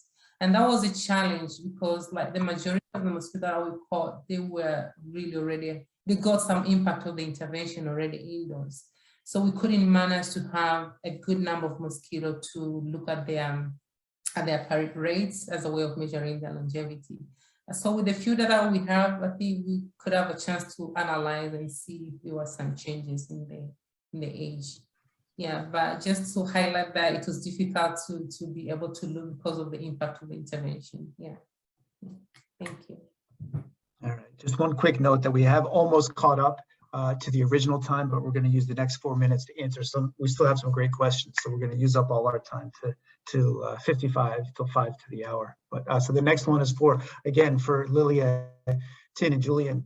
Have any of the funders discussed accepting procurement requests based on something other than macro quantification at 1.8? That might as well have been in French to me, but I hope it made sense to you. So I think maybe, I'm trying to see who put the question. I know Hannah presented yesterday. I think that was from Cedric, a question from Cedric. Okay, well, yeah, I mean, and noting the work that Hannah and team have done in terms of looking at what inputs are needed to sustain coverage targets at different levels, B 70, 80, 90. And I think it's a really great discussion. And I would say it can be an evolving discussion. I know that we have currently the policy, and I not to speak for Global Fund, but I believe our PMI and Global Fund are consistent in terms of looking at when data are used for quantification. If the survey data are more than, I think, 5 years old, that there is opportunity to have a buffer in terms of putting in terms of the order, but that's still, I think the point being is still tagged at that 1.8 starting point. And so I think it's worth having further discussions based on the analysis that are being done and in discussion with national programs. And again, unfortunately, I think, it comes down to, sort of funding envelopes, but we haven't had a full discussion on change of policy. I would welcome the analysis that's being done in terms of helping move discussions and thinking about how to best support partner countries in achieving and sustaining their coverage targets. But maybe over to Tin or Julian.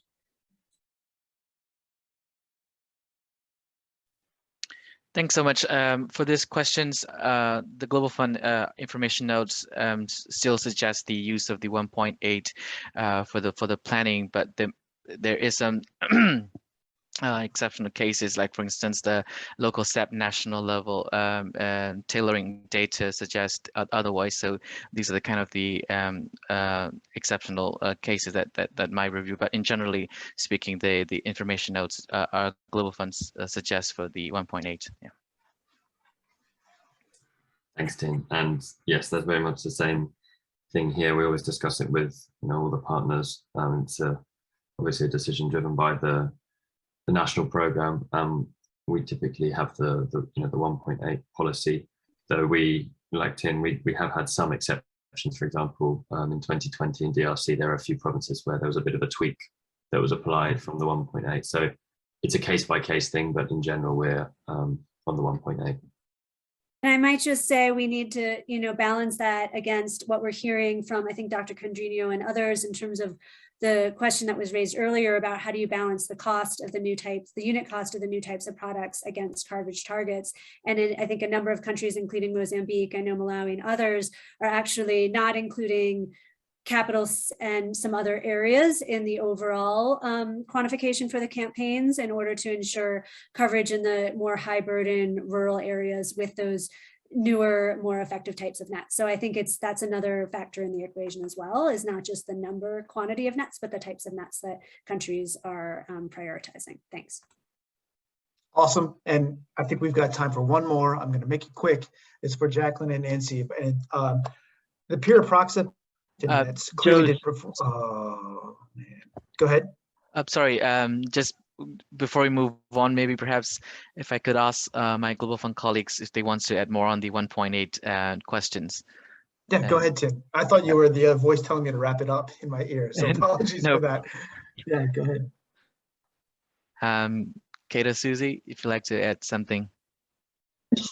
Sure, thanks. I think it's a bit along the line of Lilia's point, is that countries should use their data to guide when they need to replace the nets, what nets they need, etc. Of course, everyone has budget constraints, so you need to decide what your priorities are within your budget envelope. But going forward, as we get more products, more data, more experience, we're happy to support countries to make those decisions and try to find the resources to address the needs. Thanks. Thanks, Susie.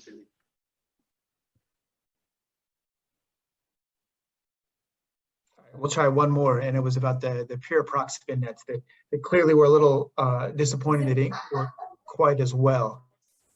And would you expect those nets to perform somewhere else, probably where there wasn't some pure approximate resistance to speak of? And do you think that, does that highlight the fact that we need to pay attention to the resistance patterns when deploying new nets types? I think we need also to address first the issue about the durability, the efficacy of the net. Yes, so I think that's the main thing we should first improve, and there is a chance, and the textile integrity as well. So I think it could be work better in perhaps in other environments with a different vector, maybe with different sextile resistance or intensities. We are assuming, but I think it's a question to be investigated further. But I think for the new trial, or for the new studies, they need to ensure that the product is well improved, the durability is really well improved. So that we could have a greater impact, enough to have an impact on the vectors. And also there's a study going on in Benin with different intensity and different resistance levels. So we'll know more after we hear results from Benin. So it will add, so we'll know where we are with bioproxy. Great, sounds good. And there were also some peer approximate nets piloted in Mozambique. So we'll kind of keep an eye on that story as well from observational. Okay, unfortunately, I think that brings us, to the end of this block of questions for this group. And we're going to go on a quick 8-minute break. And so I think that should bring us back online at 5 past the hour. And we will continue from there.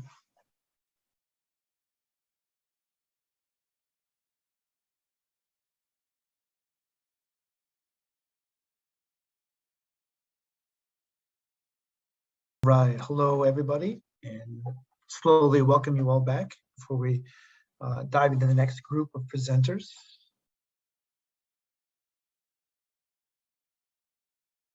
I think we're going to hear a little bit about crisis management post ITN distribution.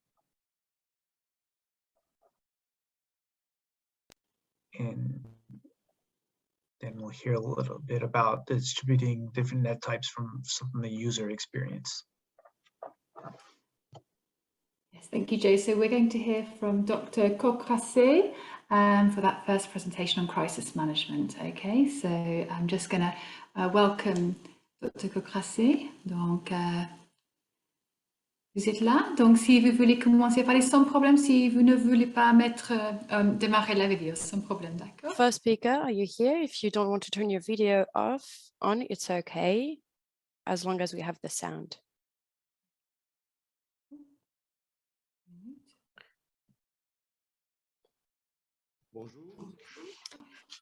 Hello, everyone. My name is Mambo Abe.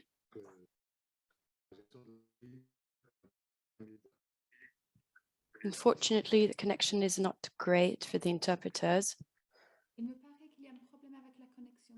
There seemed to be an issue with the internet connection. I can hear you well on my side. Okay, very well. Well, if you are giving the presentation, you can say next slide so we can switch to the next slide on your presentation. All right? Yes. Thank you. Okay, next slide.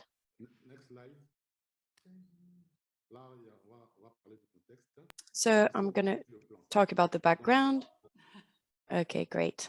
Let's start. So here you have the outline, and we'll first talk about the background. Then we'll talk about the general objective. And then we will talk about the specific objectives. Then we will take stock on the crisis in the two regions, the hardly hit. And then we'll talk about mass communication that we had. Next slide, please. Here we go. So for the background, let's go to next slide. So there is a little delay when we switch to next slide, so do not worry about this. So for this fourth national campaign of free distribution of LLIN, this happened from the 25th to the 30th of April 2021. The coverage rate achieved was 96%, but there were persistent rumors about the toxicity of the LLINs. And this generated incidents during which some people burnt or discarded the LLINs. The general objective was to strengthen the awareness raising to the communities so that they can understand how to effectively use the nets that they received for this fourth campaign. The specific objectives. The objective was to understand the situation of crisis after this distribution campaign and to have a discussion with the health authorities in the region of Beke and the region of Yamoussoukro. Then we wanted to do an advocacy to community leaders so that we can have them involved in this crisis management after the distribution campaign. Then we wanted to have a collaboration with the local media to intensify the dissemination of messages regarding an efficient use of LLINs. So regarding the situation of crisis in the two regions, for the region of Beke, we followed 3 stages. The first stage was to meet the administrative authorities and the community leaders. Second stage was to meet the recipients, the users, and the community of the villages that were concerned by the rumors. And then we met the AIP NGO. So the first stage was to meet the administrative authorities and community leaders. In the Beke region, we organized a meeting with the region prefect and the director of the Regional Health Institute, and to have a raising awareness discussion to 66 people. We also met community leaders and association representatives on the effective use of LLINs. During the first step, we raised awareness to community leaders, association representative. Oh, we said this already. Next slide. So we also met the users and the different communities. This happened in the villages of Congo des Croix, Garcan, Kaloucro, in the Quebec Sud region. So the population believed in the rumors regarding the toxicity of LLINs, especially because the LLINs were white. It was a different color from the older LLINs that they have received in the previous campaign. The situation was under control, but the population was still mistrusting the efficiency of the LLINs. Third stage, it was to organize an encounter with the AIP NGO. And this work session allowed us to have an interesting debate with the representative of the NGO and the population to have them understand the efficiency of the LLINs and to fight the rumors. For the Bélier region, we followed the same stages. First, we met the health authorities. Then we had raising awareness campaigns regarding the advantages of the use of LLINs to prevent malaria. Then we met the users and the communities to fight the rumors. And the fourth step was to meet the administrative authorities and community leaders. So for the first stage, we met the health authorities. We talked to them about the situation of rumors in the region, and we encouraged them to implement actions to fight the rumors. The second stage was to organize a show of awareness-raising campaign on the advantages of using LLINs to fight malaria. So this radio show was disseminated on local radio channels. Third stage was to meet the users and the different communities.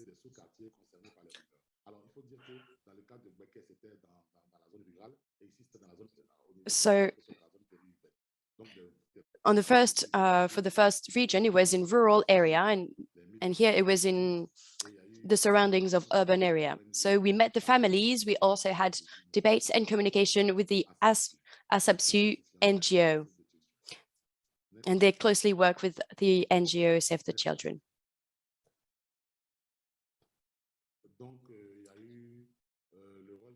So we talked about the role of the NGOs and involving the community to change the social and behavior reaction. We really tried to do this raising awareness work to change the community's behavior. The fourth step was to meet administrative authorities and community leaders. We met Mr. the Prefect in the Bélier region.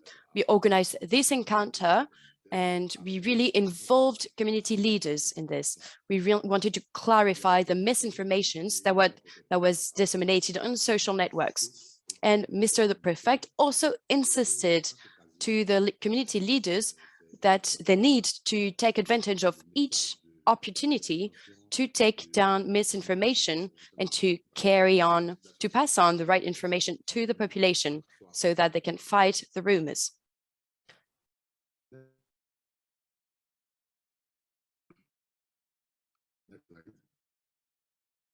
Next slide.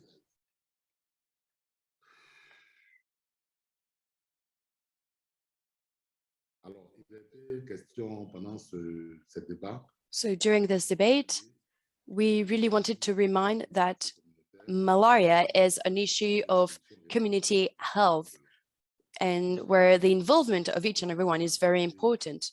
Then we talked about the implementation of a strategy of community involvement to generate behavioral and social change, because it was necessary to eradicate the disease.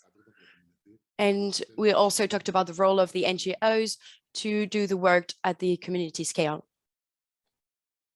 Next slide. Next slide. Alors, le point fort. Regarding the advantages, well, we definitely saw that administrative authorities and communities got involved. We also saw close collaboration with the partners fighting the rumors regarding LLANs. For the weaknesses, there was an insufficient communication on a proximity scale, on a very local scale, to fight the rumors. It was hard to take them down. And the fact that the LLINs were white and different colors really generated new rumors. It was hard to fight against this because previous ones were green and blue. So to resolve the problems, we organized collective actions.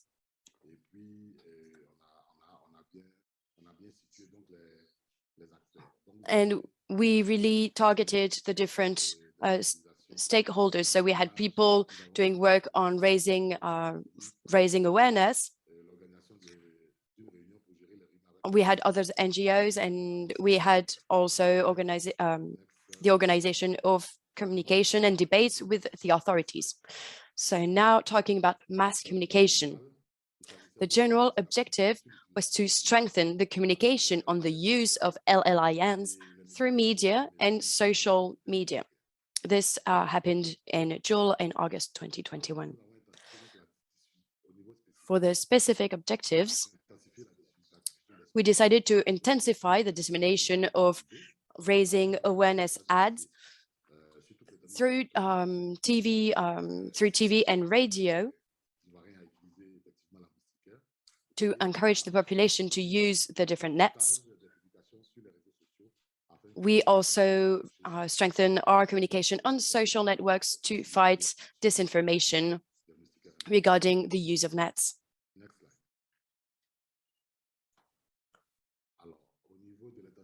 For the intensification of the dissemination of awareness-raising ads, we decided to increase the frequency of dissemination of these ads on different channels like NCI, Live TV, LMTV, and the public channel RTI1, 3 times a day.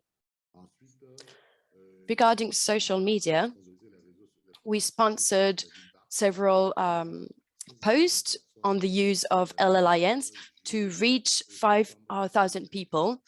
And this happened in September 2021. And we also had a campaign of several 150 posters of awareness-raising ads in the territory regarding the main roads, highways, and also secondary roads. This happened during 3 months. For institutional communication, we worked with the Ministry of Health, and there was a national campaign about this free distribution of nets in 2020 to 2021. And the Health Ministry really encouraged the population to use correctly LLINs. The minister reminded the importance of the use of the ITNs, as it was one of the recommendations of the WHO.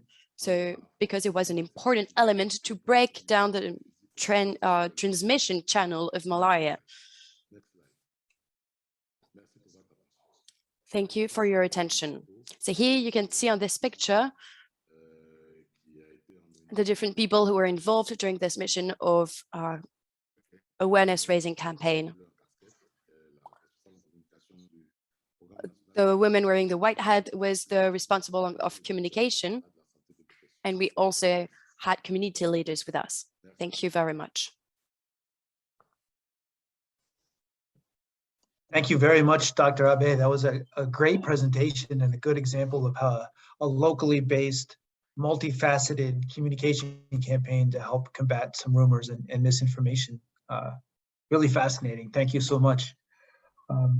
At this point, I'd like to invite our next speaker. Oh boy. I'll go ahead and invite our next speaker, who's going to provide some context from Ghana. And Christian Adawing is online, and he's going to discuss the distributing different types of nets from quantification to end user, the experience of Ghana. So Christian, over to you. Thanks so much. Thank you, and good morning, afternoon, evening, wherever you are. So I will indicate next slide for the slide change, if that's okay.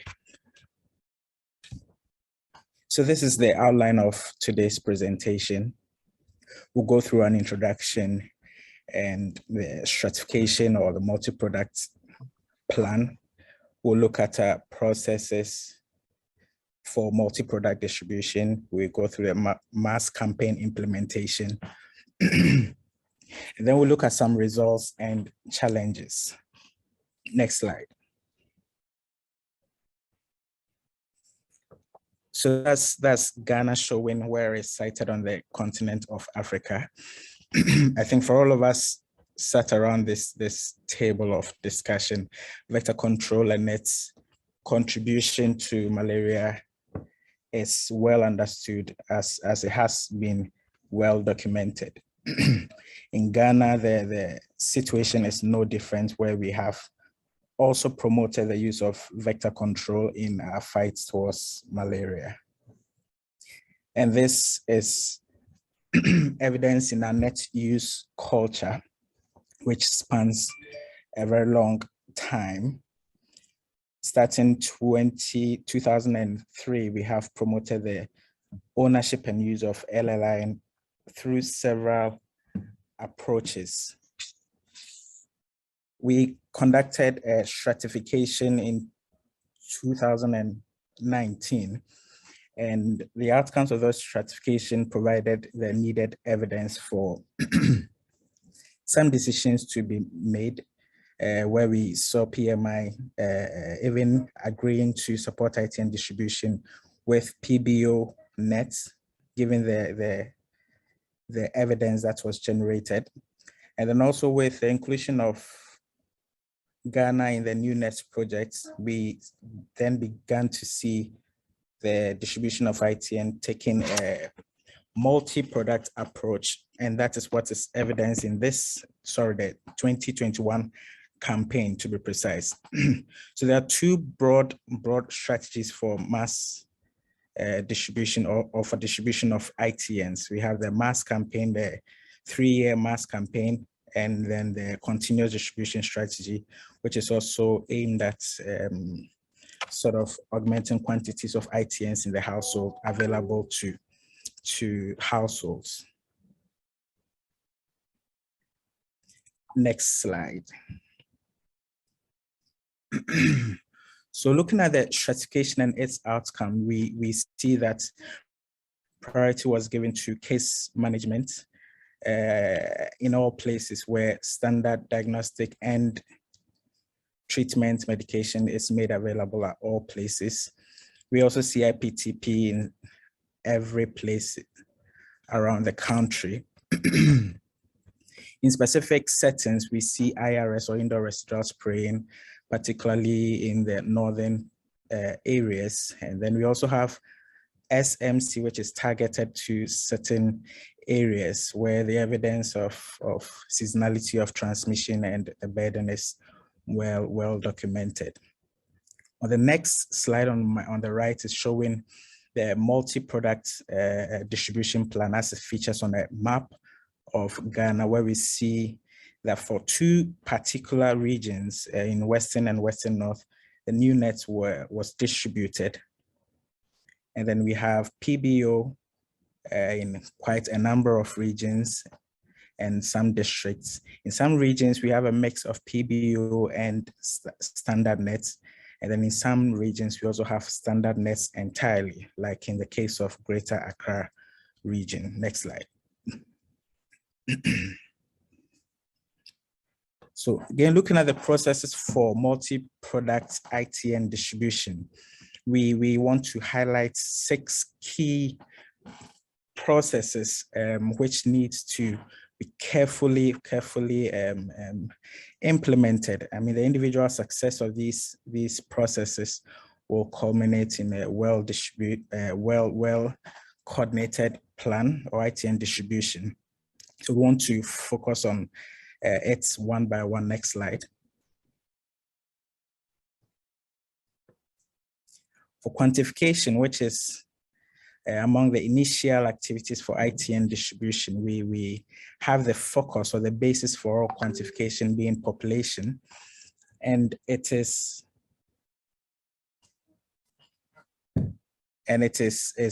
done with guidance from stratification. So we use our stratification outcomes to decide on where the different types of nets will go to, as seen in the map that was shown earlier.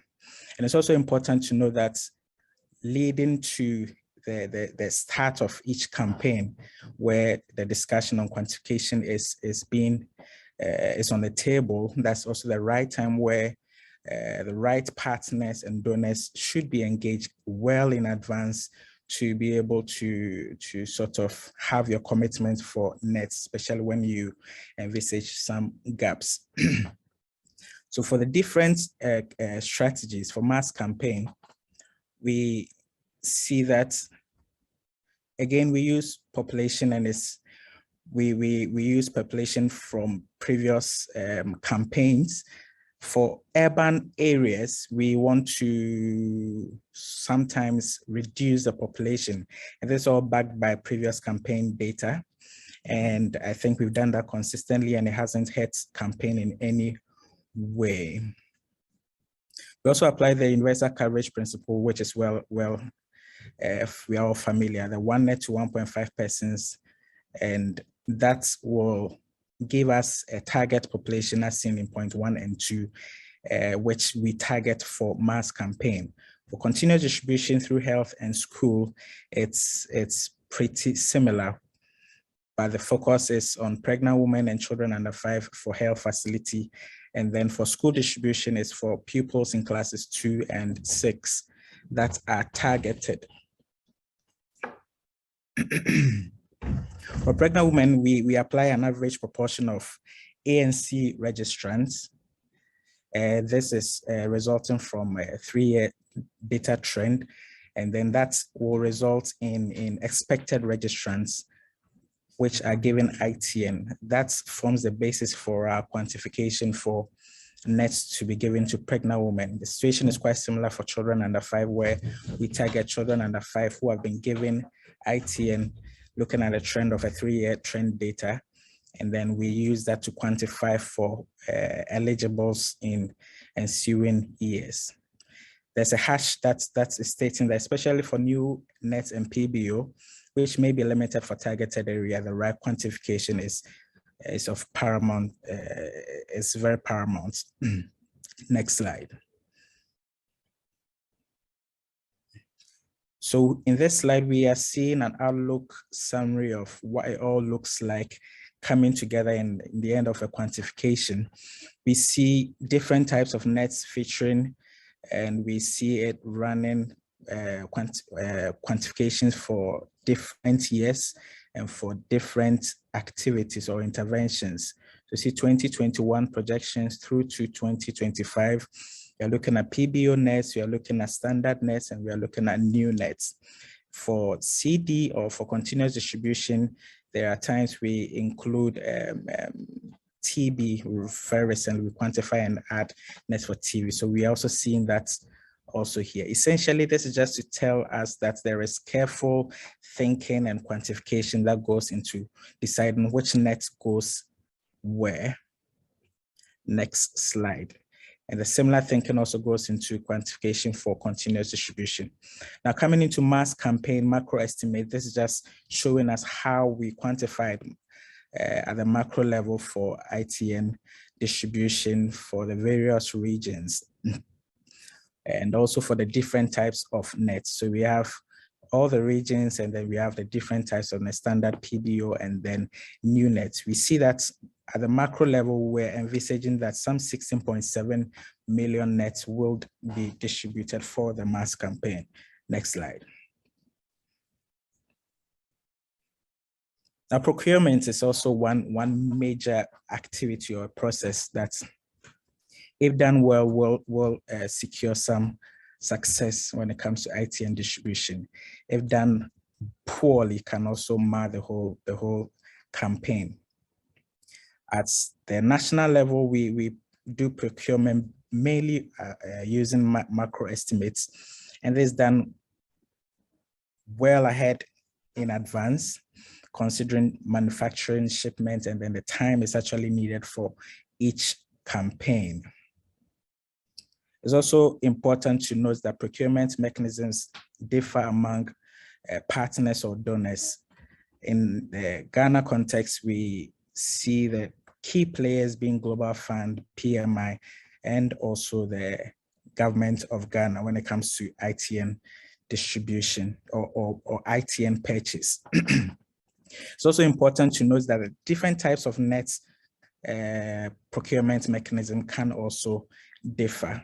So what are the lessons for procurement? It's always key that prompt attention is given to administrative correspondence leading to net shipments, leading to the point where a green light is given on nets coming in country. There are some correspondence, like for instance, agreeing on the artwork, messaging. All of these things should be well agreed on in advance so that it does not delay any further processing. And then constant tracking is very essential, especially in these times where things can go differently according to plan, and they will result in some delays. So it's always good that even when you have been given an advice on estimated arrival times, you always would want to track where the nets are at each time and whether or not they are doing well on their scheduled delivery times. Then also contracting arrangement for warehousing should be sealed or done before the nets come in country. For a country like Ghana, the processes can be a bit cumbersome, and if you realize the nature of it, you start early so that just when the nets are in, you should have crossed all of those administrative and somewhat bureaucratic processes to get all of this done. Other activities like tax waivers and the other things should also be well planned for. Next slide. So delivery and storage. When nets come in country, we also store them in warehouses. And this is where the careful planning is needed so that we are not overwhelmed by storage spaces available for nets just before they are outboard into implementation districts. And one of the strategies that helps is when you stagger expected delivery times for ITNs in country, factoring implementation timelines. So timelines very rarely stay static during implementation, and it's all to get things running smoothly. And you would sometimes have to vary some implementation timelines as against delivery schedules, and all of this helps to get enough space available. ITNs, like I said, are temporarily stored in warehouses, and warehouses come in different shapes and types and from different partners.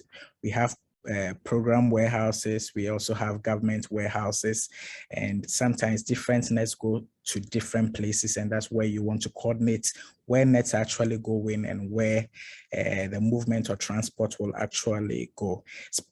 It's important to stress the last points, that especially when you have a warehouse storing different types of nets, you would want to allocate separately in a warehouse in different areas, the different types of nets. It allows for easy movement of the nets when it's most needed. Next slide.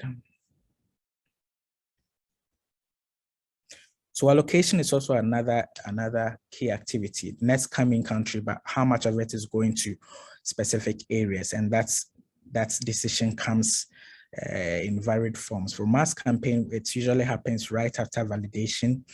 And it's important to state here that the previous validation requirement has been reduced, especially with the introduction of electronic data capture and management, especially in the Ghana context. We used to require several weeks, sometimes 2-3 weeks for validation. Now it's reduced to sometimes a little over 3 or 4 days, and then we're able to wrap up what the net need is for the entire region. Now, when the validation is done, we also want to build consensus and agree on the exact quantities that should go to the regions of implementation. And this is where we want to be guided by previous campaign data vis-a-vis consumption or performance from previous campaigns. We've seen ourselves, especially in this campaign, not sending 100% validated quantities to certain districts. And this is all based on what the trend tells for net performance or utilization in a mass campaign. And this becomes particularly useful, especially when you have net need or a gap in net, and you also see yourself going a little or slightly above what was estimated in your micro planning. Now, the final quantity I also communicated for transport. In continuous distribution, it's a bit similar, but it involves a careful review of the data. And by data, we are looking at consumption data from DIMS and then also marrying it with what the stocks are remaining at the district level, and then allocation is done for the regions or the districts. And it's usually done over a year. Allocations are done for a year. What's important for continuous distribution is to try to prevent what we all know as stock outs, where nets will not be available when it's needed for distribution. And this is to help mitigate the stock outs. You'd want to constantly monitor the stock status as the district. Now, there's a policy that guides leftover nets for campaign. We usually see ourselves communicating through the Director General to districts for leftover nets to be used for continuous distribution in an allocation to top up the allocation. And this is also important that even in that process, we'd also want to be mindful of the different types of nets and how it plays out for continuous distribution. Next slide.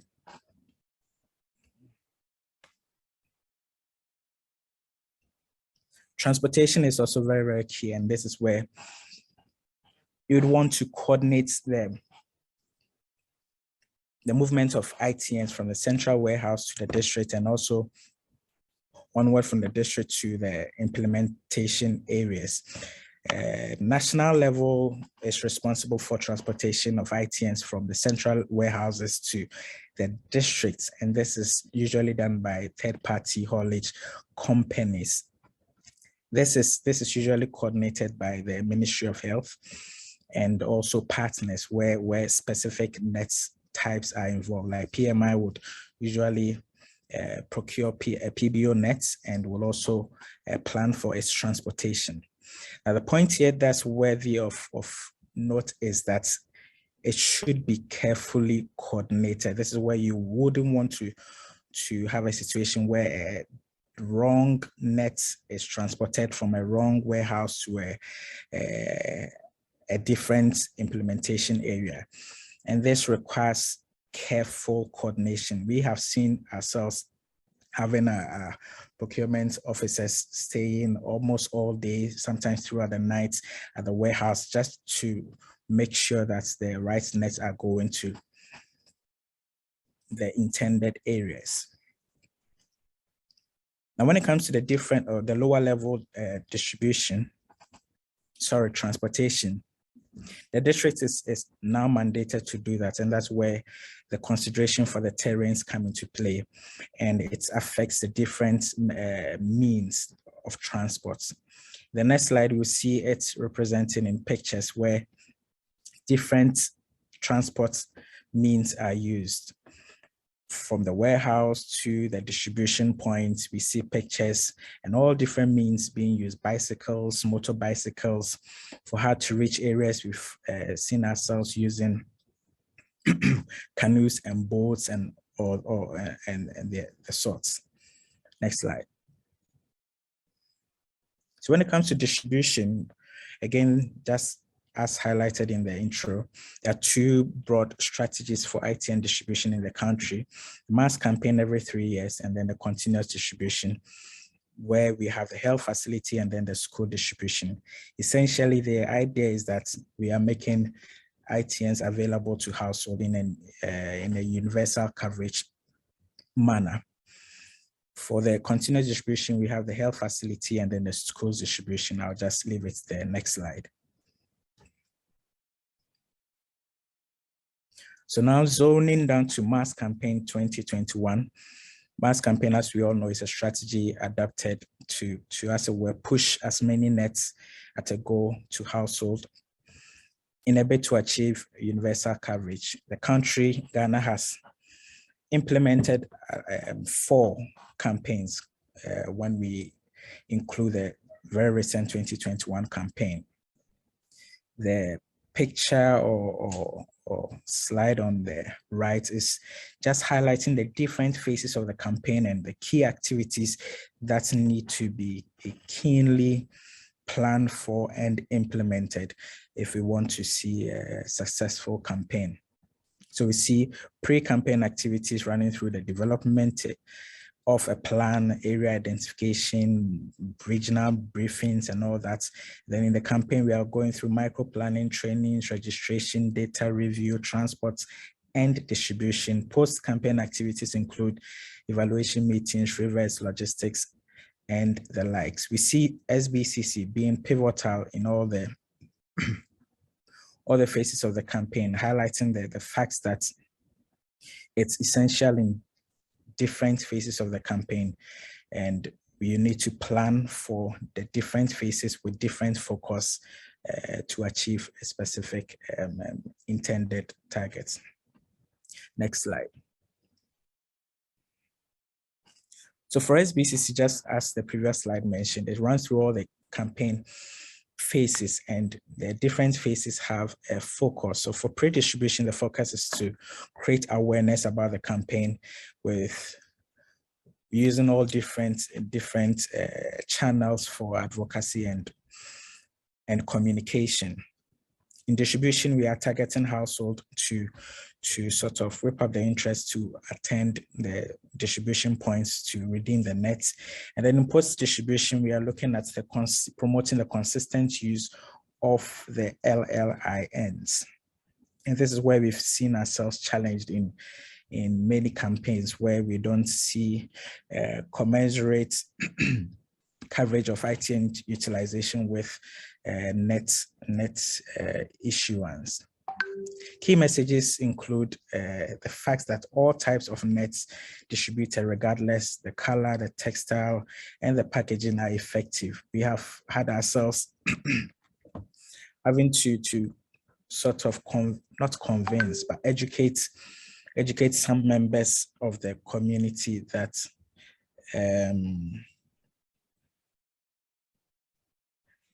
the different types of nets, regardless the color, the textiles, are all effective. Some have had to associate different textiles, different color with quality, and we try to disabuse their minds on that. Then we also have registration and distribution modalities being communicated, where we are looking at the requirements, the dates, the place, and the time, all communicated well.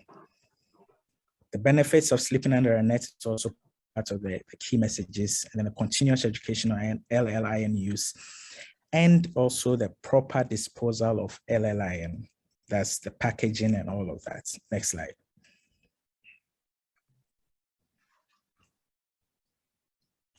So this is also showing some SBCC, an array of SBCC activities with the different channels. So we see the top right picture where innovatively we have converted a rectangular net into a conical net. This follows after several complaints by the end users that they wanted a conical net. And after explaining the reason why they still get rectangular nets, we even moved a step further in sort of demonstrating to them how you can easily convert a rectangular net into a conical net, and then voila, it sort of appeases them in some sort. Next slide. Great. I just want to jump in real quick and thank you, Christian, and say if you could wrap up maybe in the next 2 minutes, and we should have some time for questions. Right. Next slide. Thanks. Next slide. So this is just distribution showing the different modes of distribution. Top left, we see the program manager distributing to a highly elated beneficiary. Next slide. This is just showing a summary of the results. So just to say that in all the regions implemented, we see that for the nets that went to the districts, almost all the regions implemented over 90%, with the exception of Greater Accra, which is highly urbanized, which is in some sorts was expected. Next slide. So what are the challenges and lessons? We sometimes see ITN needs gap after registration. This is where we see a sometimes significant variance between what was planned for and what was actually realized after registration. Proactively, we can do certain things, but sometimes when it also fails, in reality, you could also implement some reactive measures. Proactively, we could compare multiple population data. We can set margins of error for contracting where excesses not exceeding about 10% can still hold in a contract arrangement and the regular monitoring. But where, having done all of these things, you still have the excesses, you could also use previous campaign data to inform what actually goes into the district for implementation, as was highlighted earlier. Next slide. So ITN preference affecting redemption, this still remains a challenge, and where we see usually the polyester nets being PBO and the new nets being a preferred choice of nets compared to the standard nets, which are usually the polyethylene nets. And in this, we would want to say that if possible, you plan and allocate polyester-based nets for urban areas, and then you very carefully want to avoid mixing different types of nets in the same region. And then warehousing, where you also want to be careful in where you place different types of nets in the same warehouse.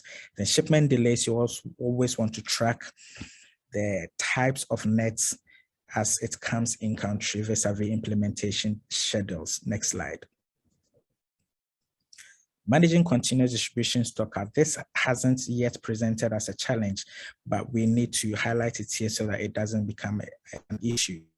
Usually standard nets, sometimes PBO nets are usually in the system. And so when it becomes necessary for us to fall on that for stock outs, it's easy when you want to move remaining nets for continuous distribution. But we would want to avoid a situation where there's a stock out, which we don't envisage, and then particular types of nets are not available because they are carefully procured based on quantities. All of this is in the region of continuous distribution, and I think a lot of discussion and planning should go into avoiding this situation. What are the lessons? To engage donors early for procurement plan, and then the right quantification always does it in many instances. Next slide. So the last one is the acknowledgement going out to all levels of players, from the national through to the director general to a very able program manager and all implementing partners. Thank you. And over. Great. Thank you so much, Christian, and thank you so much, Dr. Abe, for those great presentations. We'll jump right into some questions. The first one is for the team from Côte d'Ivoire, and the question has three parts. First of all, did you find that the kinds of rumors that occurred after this campaign were similar or different from those of previous campaigns? And did you have to use new or different approaches to mobilize the population in this campaign? And then finally, which of the approaches, the radio or the meetings or the community leadership, did you feel was the most effective at addressing these rumors that crept up? Thank you. Not sure who on the line from the Côte d'Ivoire team was positioned. I'll just check for you. Yeah, okay. We've got Mambo here. Let's just... Oh, perfect. Voilà. Alors, so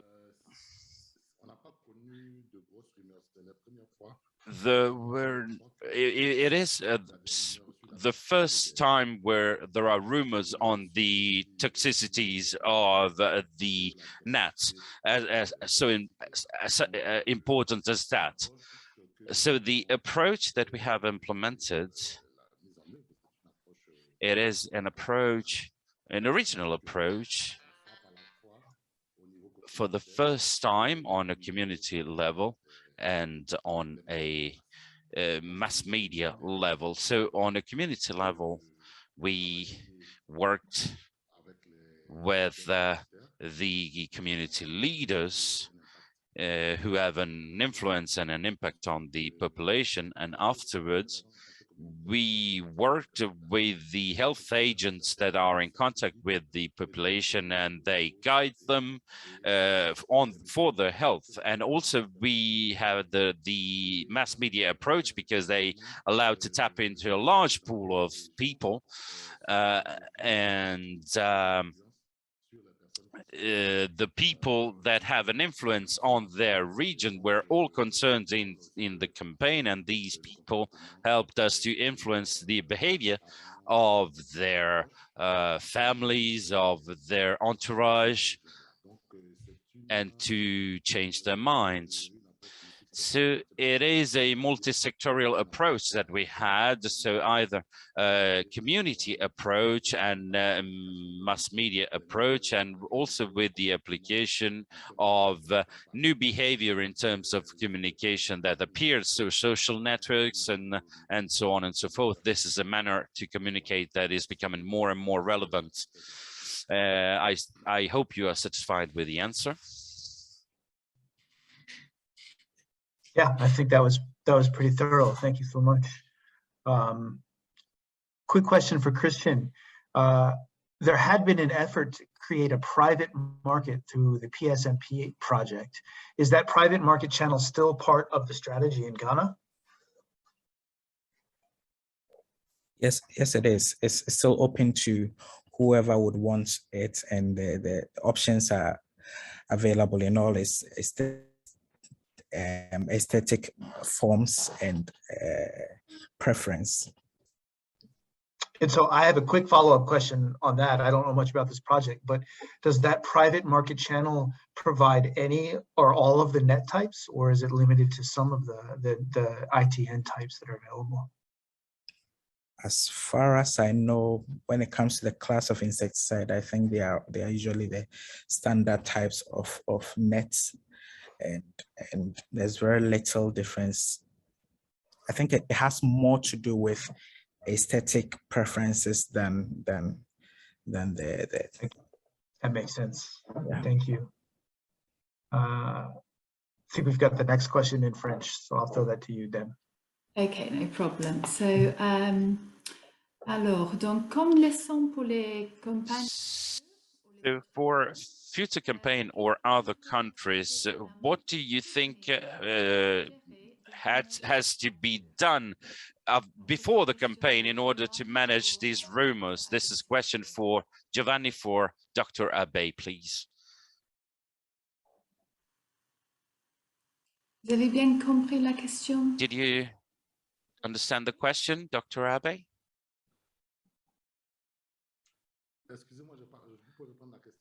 I am sorry, I didn't hear the question. I didn't have the sound on, sorry. Shall I repeat the questions? Yes, if you can repeat the question. Yes, no problem. For a future campaign or for the benefit of other countries, what do you think should be done before the campaign in order to manage the possible rumors? I think you always have to anticipate in terms of communication. This is a paramount element. Namely, let's say 6 months before the campaign, you need to start raise awareness. You need to start telling people that there will be a campaign. We needed to say that there won't be any toxicity on the net. Each time we have to explain the usefulness of the net in terms of prevention and averting malaria. There is a lot of work, there is an intense work of communication that has to be done prior to the campaign. Because if you want to control a sickness, the most important part is to raise awareness and to have an advocacy in terms to avert possible cases. So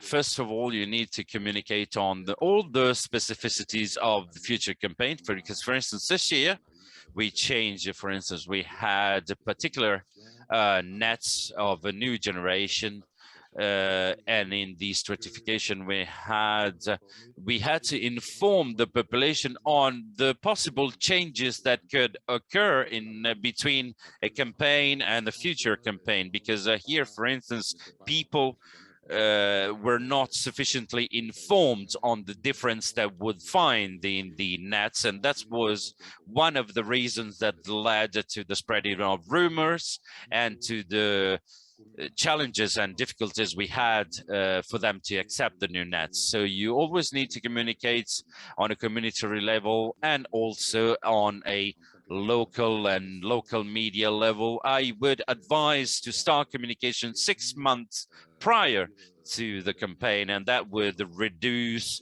some distortions and rumors. Of course, you cannot eliminate, you cannot cancel rumors 100%. There will always be some slight degree of rumors, but the more you anticipate, the better people will be informed. The more they will be informed, the better they will accept the changes. Thank you. Great. I think we do have time for a couple more, so I'll ask one to you, Christian. You briefly mentioned the quantifying nets for TB and HIV. Could you explain this a little more? And does this apply to TB and HIV consultations or a clinic? Yeah, so this actually is for clinics. So clients who have visited clinic sessions, we want to quantify, and then this came up in a recent study where we realized that it looks as if they may not be getting the nets, so we wanted to find a way of getting them the nets through a standard channel that is available. Excellent. Thank you. Thank you. And I think I did skip over one French question, so back to you, Deb. Okay, no problem. So, c'est une question pour Dr. Abbé, s'il vous plaît. Donc, est-ce que vous savez s'il y avait des types de MII spécifiques associés aux rumeurs? Aussi, est-ce que le PNLP avait rédigé un plan de gestion des rumeurs pendant la macro-planification? Et sinon, est-ce que c'est une chose à envisager pour les futures campagnes? Merci. Bon, le PNLP. Thank you very much for the question regarding potential rumor management plans with PNLP, the NMCs. This could be a strategy of action, but the rumors are always different. So, as I said, the best is to go on the ground to evaluate the situation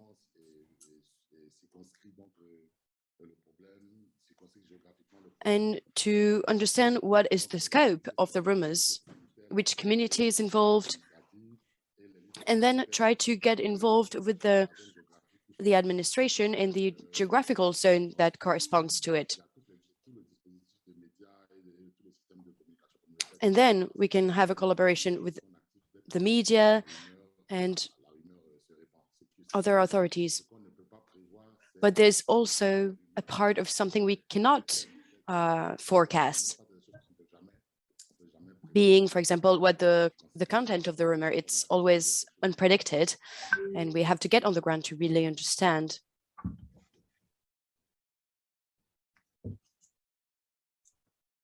Great, thank you so much. I think we've got time for one more question, so I'm going to throw another one to Christian, and this is from Hannah. So Ghana is somewhat unique in giving children their nets at measles, rubella 2. I think this is 18 months of age. Could you comment on how many of the children who get measles 1 come back for their measles 2, and has the LLIN helped to boost those rates since the introduction of the measles 2 vaccination? And how's the uptake of the nets at measles 2 compared to the quantification?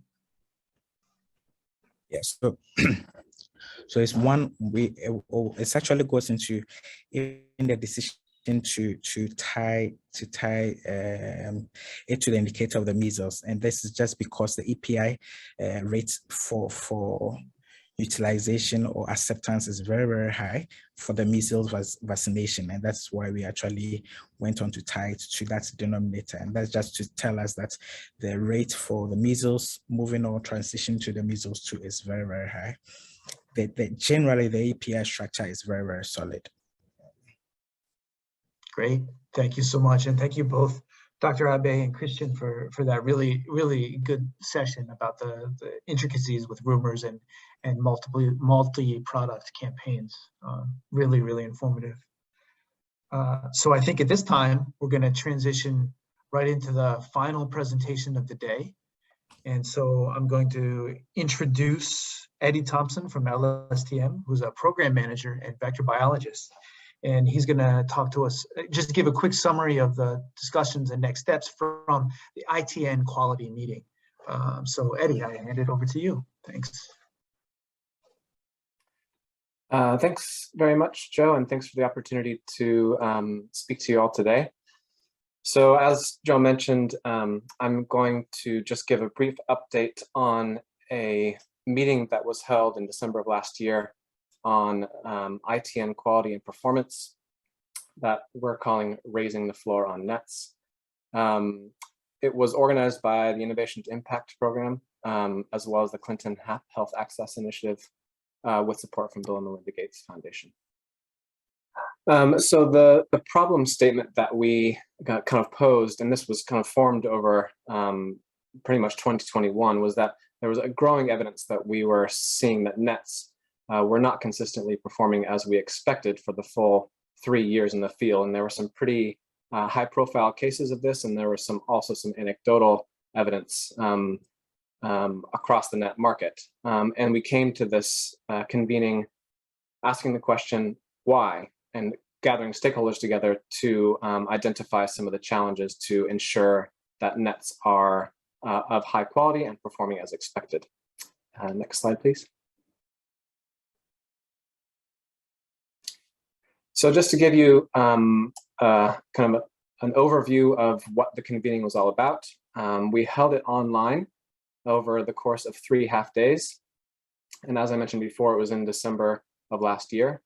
We had representatives from across all different types of stakeholders, including the WHO, ITN manufacturers, financiers, nonprofit organizations, and country programs.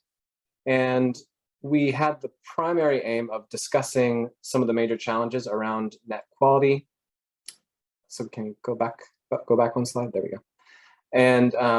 And identifying opportunities to resolve some of these challenges. So we focused during this convening on some of the pre-shipment issues that affect ITN quality. And I should mention that we're planning a second convening in May of 2022, which will focus on post-shipment issues, so issues that are centered around countries. And we hope to have a more in-depth discussion about that in May. The end result of this convening was that we wanted to build consensus among all stakeholders for priority activities that we should focus on over the coming years to fundamentally improve ITN quality across the board. Next slide, please. So we framed our discussion around this figure, which we called the ITN quality life cycle. It had 4 kind of major phases indicated in the different colors. So we have the global policy guidelines, the manufacturing process, the procurement process, and country management. And within each of those phases, we had individual processes, which are those bubbles, that have components that can influence ITN quality. So for example, obviously, how manufacturers are managing their production line and monitoring the processes on the production line can impact quality. Likewise, what the tendering process looks like and how financiers are incentivizing quality at the tendering process can impact quality as well. So the idea was that we wanted to frame discussions around this, this diagram and try to identify some of the the key challenges and solutions at each one of these stages. And as I mentioned before, we focused on the left side of this diagram in December, and we're focusing on the right side in May. Next slide, please. So I really just wanted to jump into some of the key outputs from this convening, discussing some of the key themes that came out of the discussions, talking about the challenges that we identified, and critically trying to map out a way forward. So over the last number of months, the I2I and CHI teams have really pored over the results of the convening and the notes and the discussions that happened to try to formulate a theory of change for how we envision changing net quality for the better in the coming years. And so that's what I'm going to present to you next. Next slide, please. And so this is going to be a very complicated slide, so I'm going to build it up from the very bottom. So on the bottom of this slide are going to be the activities that we see being priorities over the next coming years. So one of the key themes that came out of the convening was that we needed to improve communication across all the stakeholders. There was disagreement about the definition of terms between stakeholders and a misunderstanding about whose role it was in different processes of the ITN quality lifecycle. There was an agreement that we could improve transparency, both around the processes that should happen to manage quality and also the data that each partner holds about ITN quality. And so by improving communication, clarity, and transparency, we hope to build trust among the stakeholders to be able to deliver on the jobs that we're responsible for. Next, please. And then in general, all of the activities that we discussed, we have kind of grouped into these 4 major activity areas. So the first is quality and performance metrics. So how are we measuring ITN quality? How are we measuring ITN performance? And how are those two related to each other or not? The second activity area is building a robust or reinforcing the existing QA process to make it a virtuous cycle whereby we are able to identify ITN quality issues quickly, and also so that the process improves itself so that we're able to continually improve ITN quality. The third one is about incentives for quality and innovation. This is really about the ITN market and how we can build in incentives during the procurement process to get high quality and innovative nets on the market. And then the last one is about country stewardship and identifying key activities that we can focus on within countries to help protect this valuable resource that we have of ITNs in general. Next, please. So now I'm just going to jump up this theory of change to focus on what we wanted to see change as a result of these major activities. So first, we wanted to see a quality management system that drives continual improvement in ITN quality. Second, we wanted to see improved communication and trust among stakeholders. Third, we wanted countries to be supported to make informed decisions on quality. This relates not only to having data accessible to them to make those decisions, but having the right types of data to make those decisions. Fourth, we wanted procurers to use data to make value-based decisions, not only based on price of a product, but based on the quality that it represents. We want quality and innovation to be incentivized. We want product specifications to represent attributes that correlate with performance. And this came up over and over again during the convening, is that currently we have net specifications that do not always correlate with how we expect them to perform in the field. And finally, we want the methods that we're using to measure ITN quality to be standardized and the results more consistent. So those are the high-level outcomes that we would hope to achieve. Next, please. And we started to think about, okay, well, what are the key kind of tasks within each of these activity areas that we can start to jump in on that will lead to outputs that will hopefully lead to the change that we want to see in the light green. So in this quality and performance metrics activity area, we hope to link product specifications with performance. And obviously this is a big task in and of itself and will require input from lots of different stakeholders. But we feel that that's a really key aspect of this entire theory of change. We also want to revise product testing guidelines. These are quite outdated, obviously, and there are now lots of different types of products on the market with more in the pipeline. And so we want to be sure that those testing guidelines represent the measurements that we actually, the data that we actually want to generate. We hope that this will result in revised physical and chemical specification requirements of nets. We hope that it will result in fit for purpose methods that are validated, new addition of product testing guidelines, etc. Next, please. Within this robust QA process, it was recognized that currently ITN manufacturers, they conform to the international standard ISO 9001, which is a very generic quality management system standard that applies to all different types of industry, of companies of different sizes. But we also recognize that ITN manufacturing is quite a technical, complicated process that involves chemistry as well as textile components, and it deserves to have a robust quality management system standard. So looking at improving that ISO 9001 to make it an ISO 9001 plus for ITN manufacturing. There was mention of the consistency of ITN lab testing results, so looking to improve that consistency and the transparency of the data that's generated during all these processes. So we're looking at producing a data landscaping report that may result in a database or a data sharing platform of some sort, and looking at capacity assessments for ITN testing facilities and blueprints for an external quality assurance scheme for ITN testing facilities, which may be similar to the current scheme for medicines. I don't have enough time to talk about all these things in detail, so if you can just go forward a couple clicks. We have kind of started to fill this in for other activity areas, and you can see some examples of some of the things that we want to dive into. Next. But ultimately, we hope that all of these activities will lead to our ultimate vision of better access to safe, high quality, efficacious vector control tools. Next, please. So just one slide on this convening that we're organizing in May. This will again be focused on the blue side of that ITN quality lifecycle diagram.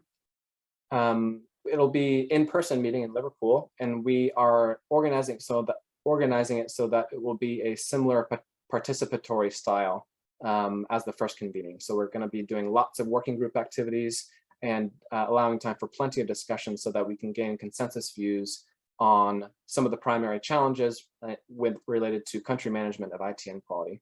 And we've tentatively arranged it into these three themes. So country stewardship of ITNs, how can countries, again, identify activities that will allow us to protect the quality of ITNs in country. This aspect of country data collection.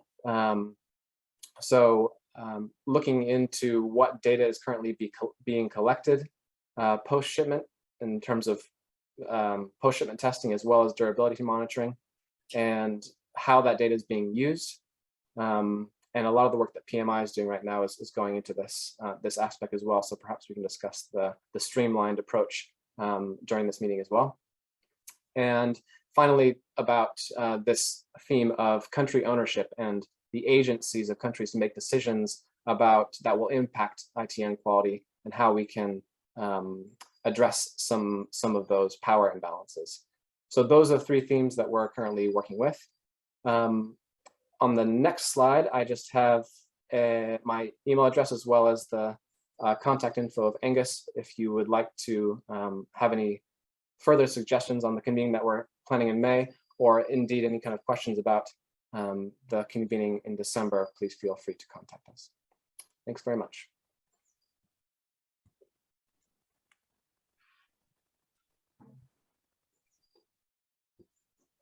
Thanks, Eddie. That was a great presentation, and the comprehensive theory of change is actually pretty exciting, I think, and can't wait to hear what the results of the follow-up meeting will be. I think we do have a couple questions for you. The first one is from Robert, actually, and it asks, we're focusing on improving the durability of ITNs from the manufacturer's side. And do you have any idea what that may mean practically in terms of the textile? Is there any risk that a harder net would lead to less use in countries where the preference is stronger for softer nets? Well, this is a very interesting question, and I think that one of the things that we are hoping to discuss was the idea of including, you know, end users into the design, more inclusive into the design phase. I'm not a net manufacturer, so I don't really know the details of this. I know that there have been efforts to make a more durable net, including changing weave patterns and all sorts, and I'm not in the best position to speak, but I know that there might be some others on the call who might chime in there. Yeah, and if anybody feels like chiming in there, just invite you to raise your hand, and we'll certainly call on you. And then I would also extend that to anybody from the manufacturing space who started to think about some of the human-centered design approaches to bed nets and what that might, you know, mean practically. Ole has his hand up there. Oh, go ahead, Ole. I think you should be able to take yourself off mute.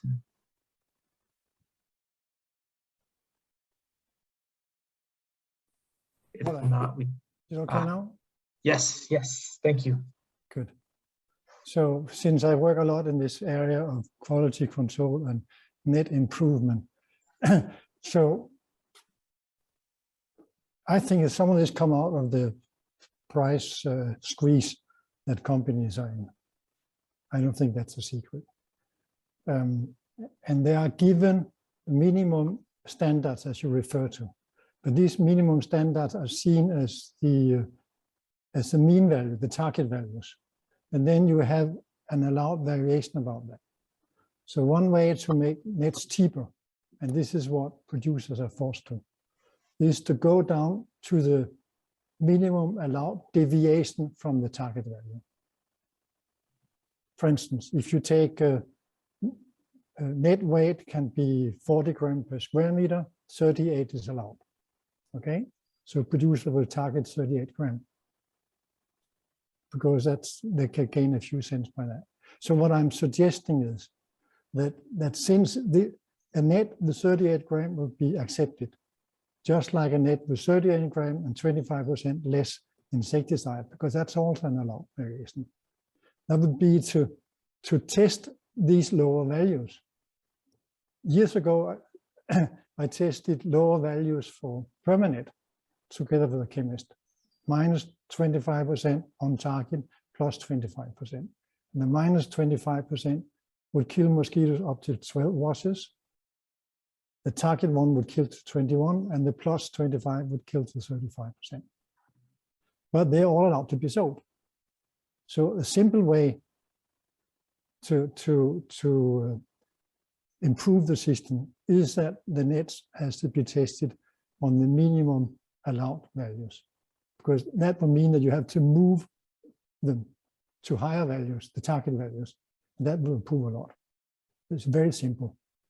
Then there's a lot of detail about methods, but I'm working together with Sarah Moore, where we have in the laboratory Hanoi, we have tested a lot of we're mostly focused on the chemical aspects, and we suggest several new methods to be employed, which will be more predictive than those are used now. And we have gone back to all the published Hubers data and tested our models on these, and they fit well to our experimental data. For instance, the VAE index today, if you correlate that to the wash resistance measured over 25 washes as published in these Huber studies, they don't correlate at all. So we suggest an improved method where you first wash once and this surface concentration, which actually do not refer to the net's ability, but more to how it was stored, how it was produced, and then watch 4 times more and look at that. Then the second part of it, call it very well with the overall loss justice. So it's the same indexes, but improved methods. And we also say, well, today we measure the total content insecticide, but that's not very interesting. What you should measure is the surface concentration. Because there are technologies where you can, for instance, retain an insecticide inside the yarn. So it will look like in total content that you have a lot left, but actually you have nothing, because there's nothing on the surface. It also makes a more fair comparison between nets.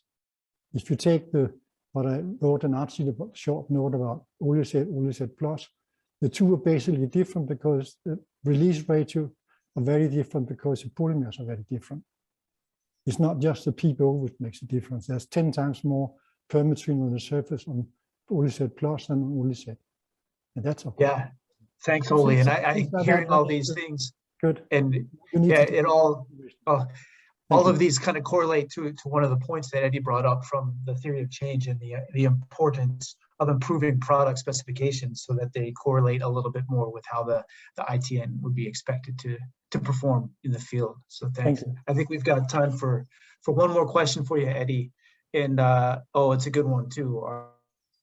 What are some of the considerations around the environmental impacts, and how are those being taken into account when we think about more durable nets?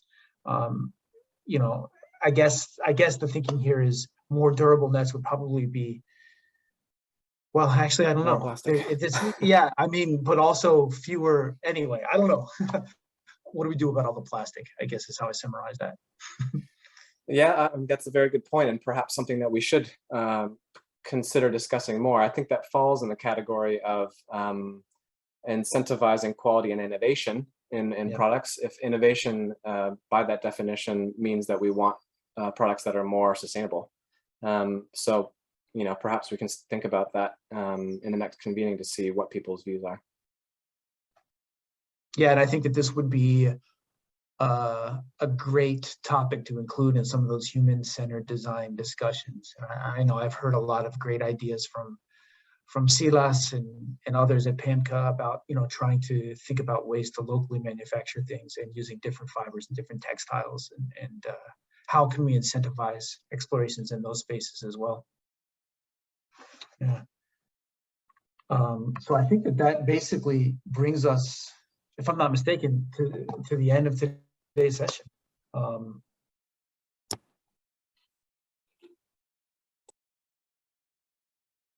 So I think we're going to do a quick wrap up before we get right into it. I think there's a slide that's got encouraging us to return to some of the polls. There we go. So there, we're going to ask you to go back to the Menti polls and answer some of the closeout questions for the day.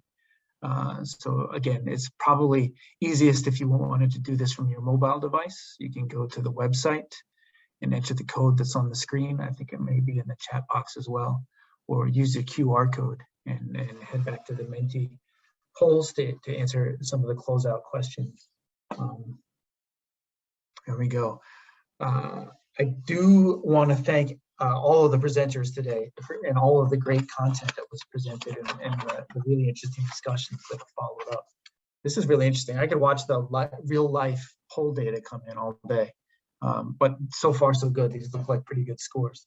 But I just want to wrap up. What we heard first was a bit of a review from some of the new net project pilots, and we learned that across both of the countries that presented today, in Burkina Faso and in Mozambique, the multi-product campaigns were largely successful. They put a lot of new nets into the communities, and it increased both access and usage. And both of those access and usage metrics were associated with drops in malaria burden, and that's exciting. And I think one of the take-home messages there were that the decreases in malaria burden were greatest by and large in the districts that distributed any of the new net types. The differences might be a little less pronounced in some of the West African settings where insecticide resistance is really profound and has multiple mechanisms and is still being investigated today.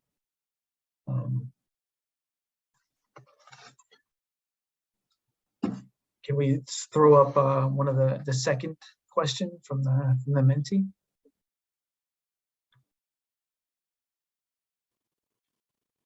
All right, we're getting a pretty decent response rate. I guess, yeah. How would we rate the relevance of the sessions from today to your own work?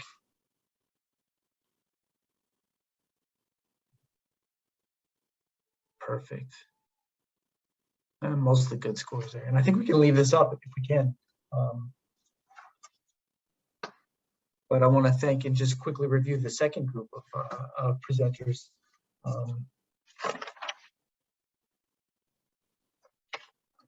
And I think one of the highlights for me was actually the discussion of the results of the cluster randomized control trial that showed that you know, in a high burden setting in Northwest Tanzania where there's a lot of pyrethroid resistance, the alpha cypermethrin plus clofenapyr net performed significantly better. It provided better protection from malaria than the standard pyrethroid only nets. And in addition to that, the additional protection was such that it's expected to be a very cost-effective intervention. So that's pretty exciting. And a little, you know, there was good impact of the PBO nets as well. It was not quite as durable. It did not last for the full 2 years. I think that improved the impact only lasted for 12 months. But and then, yeah, we got some very valuable information from the financer perspective as well. And it's actually very comforting to see that over the years, the number and proportion of standard nets has been going down. In terms of, you know, all the nets distributed, and that the new net types, the PBOs, and now the Interceptor G2s and the Royal Guards are getting a bigger market share, if you will. And I think that's encouraging. And in the future, the Global Fund does plan to limit their support of standard nets only to areas where no pyrethroid resistance has been documented. And this again underlies the importance of having some good endosurveillance systems in place, so you can document where pyrethroid resistance is a biggest problem, less of a problem that can help you target appropriately. And PMI is following strategies that are very much in line with the Global Fund criteria. And I think the same can be said for other financiers as well.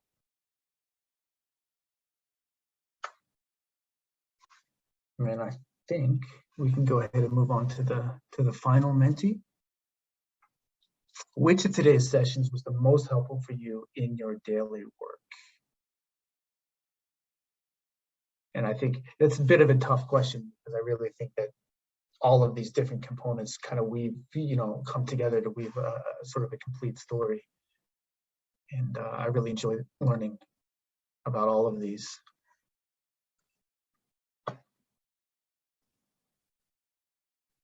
And definitely appreciated the perspective from Côte d'Ivoire. They talked about the importance of using local leaders and local media to help address emerging rumors and you know, large scale regarding the new net types. And I think this was a good example about how engaging those local systems was relatively successful at combating a lot of those rumors and led to ultimately a strong campaign. And then in Ghana, thank you for laying out such a great detailed